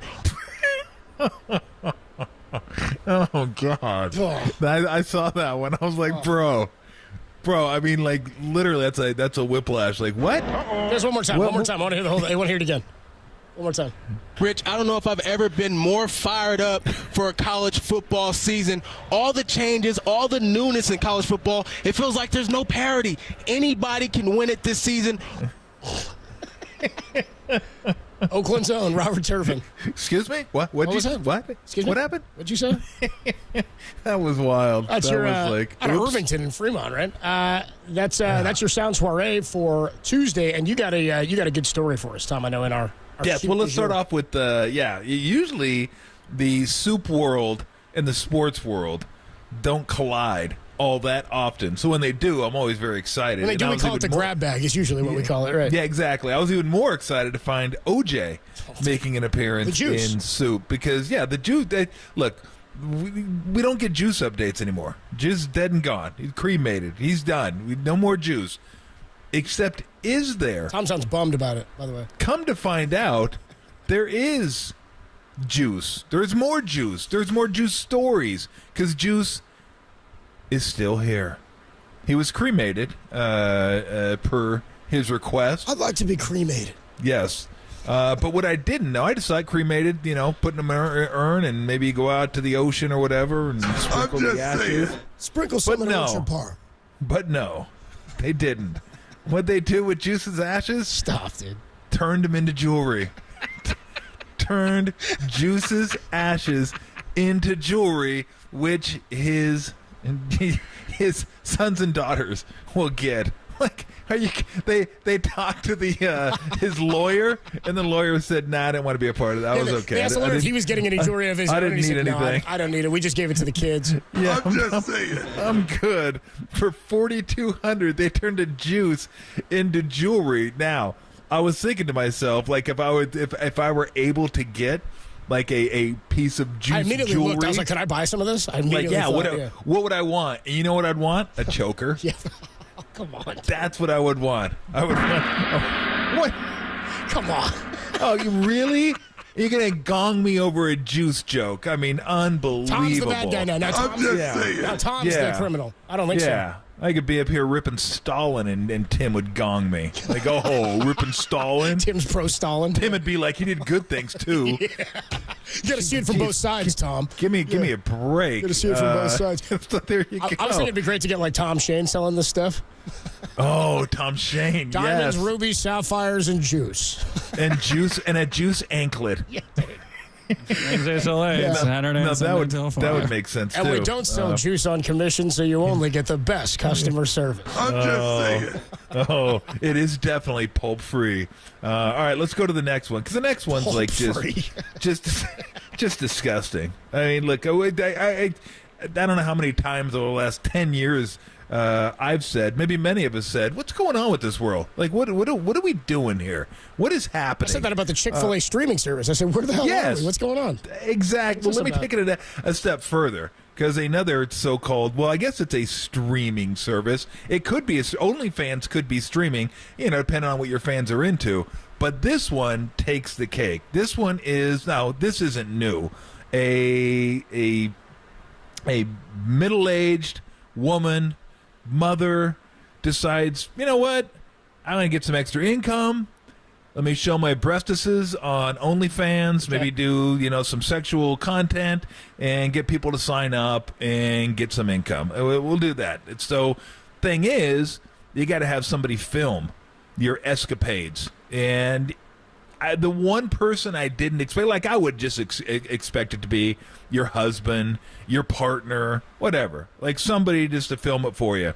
And what I didn't expect was this lady to have her son filming this stuff for her. What? Now, excuse me? What? No, excuse you is right. What? Her son films her on OnlyFans. I don't know who's the bigger freak here. Like I don't know. I just know this problem. This can't end up. This cannot end up well. Oh, sexy. No, it's not sexy at all. So Arthur is her son. He said, well, for me, it's just work. Even because she's my mother and I'm not attracted to her. And we're bringing sexy back. No, that's not sexy. Like, bro. That was Tom Shane. Your mother's boobs are bouncing in front. Like, you're filming it, Mom. Mom, can we get the right breast isn't quite in frame? Can we get it there? And when it looks a lot better when you stick your finger in the ice water and you twirl your areola. Like, go clockwise. That works better for me, Mom. Mom, I don't think any of that was in the article, by the way. No, Tom was working his own stuff. That was not. But I mean, the kid's like, yeah, these are the kinds of pointers I give her. Oh man, she gave birth to this human being. Like, she gave birth to it, and now. Like, can you imagine? You're like holding your little baby. Oh, I can't wait. Can't wait till you're old enough to hold a camera. They're gonna be filming me doing nudie stuff. It's gonna be so great. Like that is just like no, it's not. Like who says that? True Blue it's just work. It's just arch your back, Mom. Yeah, arch your back. By the way, we got about a minute until Giants freedom. I got to get Tacky's line in here too. We were talking about that. It'd be funny if Tom Shane was selling the OG jewelry, and he said, "Now," and Tacky on YouTube said, "Now you've got a friend in the murder business." That's pretty good. That is really good. That is fantastic. So there you go. We had to get those two soup stories in for you. All right, let's get out of here and get you ready for the Brew Crew, Harvey's Wallbangers, and the Giants. Want to thank our guest today, David Lombardi. Thank you, David. Appreciate it. Always fun chatting with you. Thank you very much to Derek. Thank you very much to Tim. It is time to send you off to Milwaukee. We're going to get you ready for the Brewers, a really good team against the Giants. Decidedly mediocre. Oh. All that next, right here on the Sports Leader. Take it away, Dirk. I will smash you for this. Oh, my God! Oh! Shut it down! Let's go home! Canyon. Shout out to you for supporting KNBR, American Canyon's sports leader.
The Giants are back in the Midwest for a 3-game series against the first-place Milwaukee Brewers, who are 10 games up in the National League Central. Welcome to American Family Field for the first of a 3-game midweek series. The Giants are going to try to keep their fading playoff hopes alive by sending 11-game winner Logan Webb to the mound, and the Brewers, they're going to counter with right-hander Tobias Myers. I'm FP Santangelo along with Joe Rizzo, and we're going to bring you baseball, brats, and beer on the radio, not necessarily in that order. The Giants need some wins big time. The pregame show starts right now.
Hey, everybody, it is August 27th in Giants history. Sometimes we go way back, and sometimes we just go back 1 year, just like this one, August 27, 2023. And the Giants were taking on the Atlanta Braves just a year ago at Oracle Park. It was a Sunday. Were you there? It was the bottom of the fifth. We pick up the action. Giants are losing 3-2. Giants would tie the game on a little rally that involves a Luis Matos double, young Luis Matos, and Austin Slater single. Of course, Slater no longer with the Giants. And then back-to-back walks by Wilmer Flores, who's out for the year, and J.D. Davis, who's also gone. And that forces in a run, the J.D. Davis walk. So the bases are loaded. And up next is this rookie catcher, Patrick Bailey. And by any measure, he was an impressive rookie. Take a listen. Paul DeYoung on deck. The windup. 2-2 pitch. Swing, a line drive, under the glove of Olsen at first, down the right field line, all the way into the corner. Slater scores, Flores scores, here comes Davis, and they all score! A two-run double by Patrick Bailey. 6-3 Giants. Patrick Bailey coming up, the rookie clearing him. And the Giants would go on to win the game 8-5. Scott Alexander, the lefty, you remember him from Cardinal Newman? Was over with the A's this year. Picked up his 7th win of the season. Camilo Doval earned his 34th save. That's a lot of saves. That was on August 27, 2023, just a year ago. But let's go way farther back before we go to continue to honor Willie Mays the summer we lost him. And on August 27, 1965, Willie's MVP year, the Giants were back at Shea Stadium. 56,000 fans to see the Giants beat the Mets 9-2. They still love the Giants. They still love Mays. Willie McCovey hit 2 home runs. God bless Stretch. And Willie hit his 40th home run. That's Mays hit his 40th home run. And Jim Ray Hart adds a 3-run shot in the ninth. Giants were a fun show.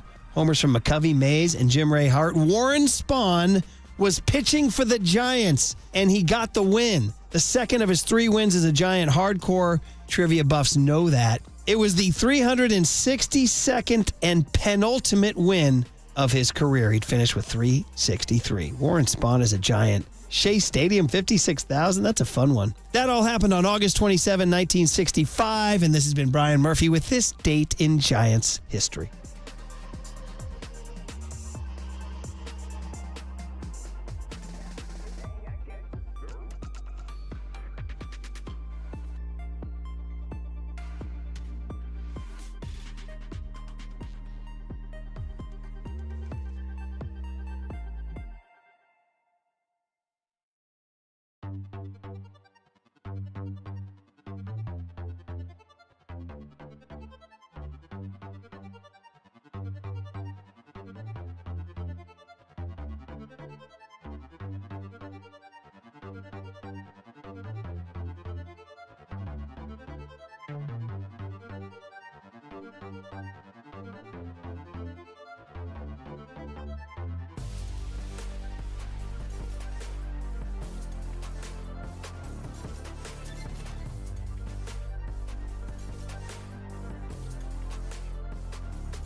All right, time to get you ready for the Brew Crew and the Giants, and to help us do so, Joe Rizzo. Hello, Joe. Hey, Joe. Hi, guys. How we doing today? Good. Doing well. Yourself? Doing well. Flew out here last night. Missed the weekend in Seattle, but always enjoy trips here to Milwaukee. It's got a great tailgate scene outside. We're far away from downtown, so there's lots of space out here. Fans really get into it, and Brewers are having a fantastic year. We haven't seen this Brewers team until today. Here we are the last week of August, but it'll be a tough, good matchup here starting tonight. All right, for those that haven't followed the Brewers, I think them along with the Indians, or Guardians, Indians. I was watching Major League last night, so what are you going to do? The most anonymous good teams in baseball. Give everybody an idea of what makes the Brewers as good as they are. Yeah, I think there was a thought that maybe this Brewers team would take a step back this year. I mean, they've been a perennial winner the last half decade here in the NL Central, but they traded Corbin Burns before spring training. They're a small market team, so they don't often, shell out these huge contracts. Their manager got up and left and went to a rival in the division. So everyone, I think, kind of externally thought, well, this might be the year finally that the Brewers maybe come back to the pack, and that just has not happened. I mean, we're sitting here the last week of August, and they have the largest division lead of any team in baseball right now. They're 10 games up on the Cubs right now, so they're obviously in a fantastic position to make the playoffs. It's a well-rounded lineup. Maybe no true superstars. Willie Adames is a good player, and he'll hit for power. And Contreras, a young catcher, a good guy to kind of build your team around. He was an all-star. But for me, it's pitching, it's defense, and it's speed in particular that really makes this Brewers team go. I think you could make an argument that this is one of the 2 or 3 best bullpens in baseball. So coming back in the late innings, I think, will be a real challenge for the Giants in this series. I think they need to get something going early offensively.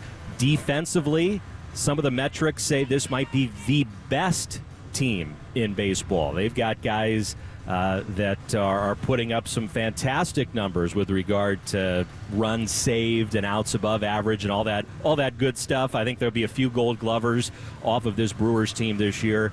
And they also wreak a lot of havoc on the bases. They've got 5 guys in the lineup today with 14 or more steals. And there are a couple others that will also run.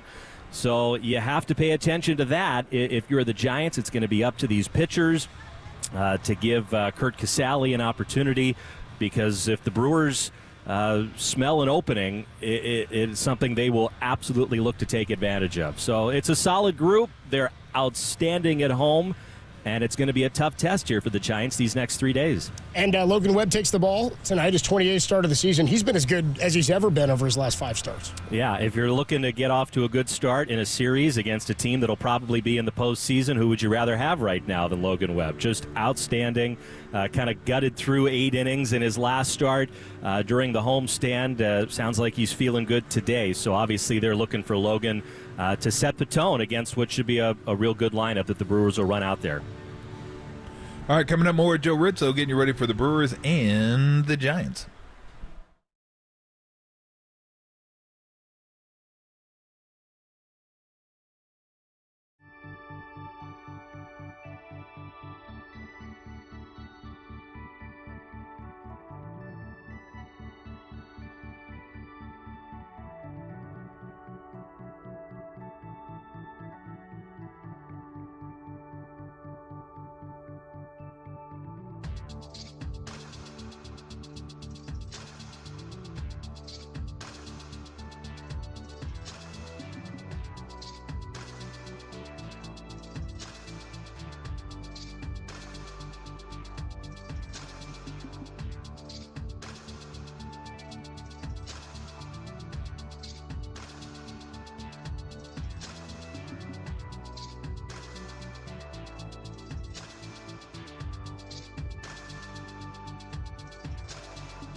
Back here with Joe Rizzo at Game 1 of this 3-game series between the Giants and the Brewers from American Family Field in Milwaukee. Giants have a couple of injuries. Robbie Ray lands on the injured list. They've recalled Landon Roop, and they've also had to place Jordan Hicks on the 15-day injured list, retroactive to the 25th with a right shoulder, with right shoulder inflammation. Austin Warren has been recalled.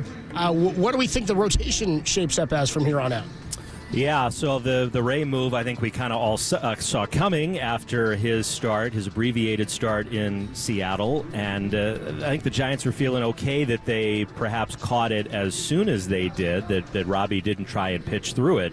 But with those hamstrings, you're going to have to sit out a couple of weeks. So, yeah, he's on the IL and will be out at least that amount of time. That spot in the rotation is coming up again on Saturday, which will be the second game of that home series against the Marlins. So Giants have it all figured out here in this series. Webb, Harrison, Birdsong. They'll have Blake Snell lined up for the first game back at home on Friday night. But Bob Melvin didn't want to commit yet to Saturday.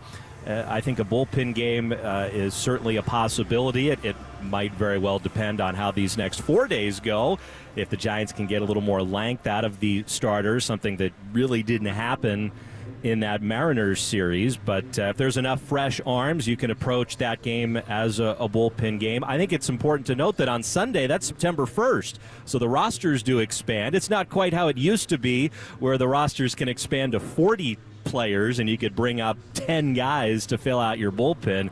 It's just 2 extra players, but hey, that's 1 extra arm that maybe after this weekend that could help fill that spot in the rotation. But Mason Black's been throwing pretty well in Sacramento. And don't forget about Tristan Beck. Tristan Beck was very good last year for the Giants, especially in the second half of the season. In that rookie campaign, he would pitch in a long relief role, bulk inning guy, a lot of experience as a starter in the minor leagues, and his rehab has come along very well.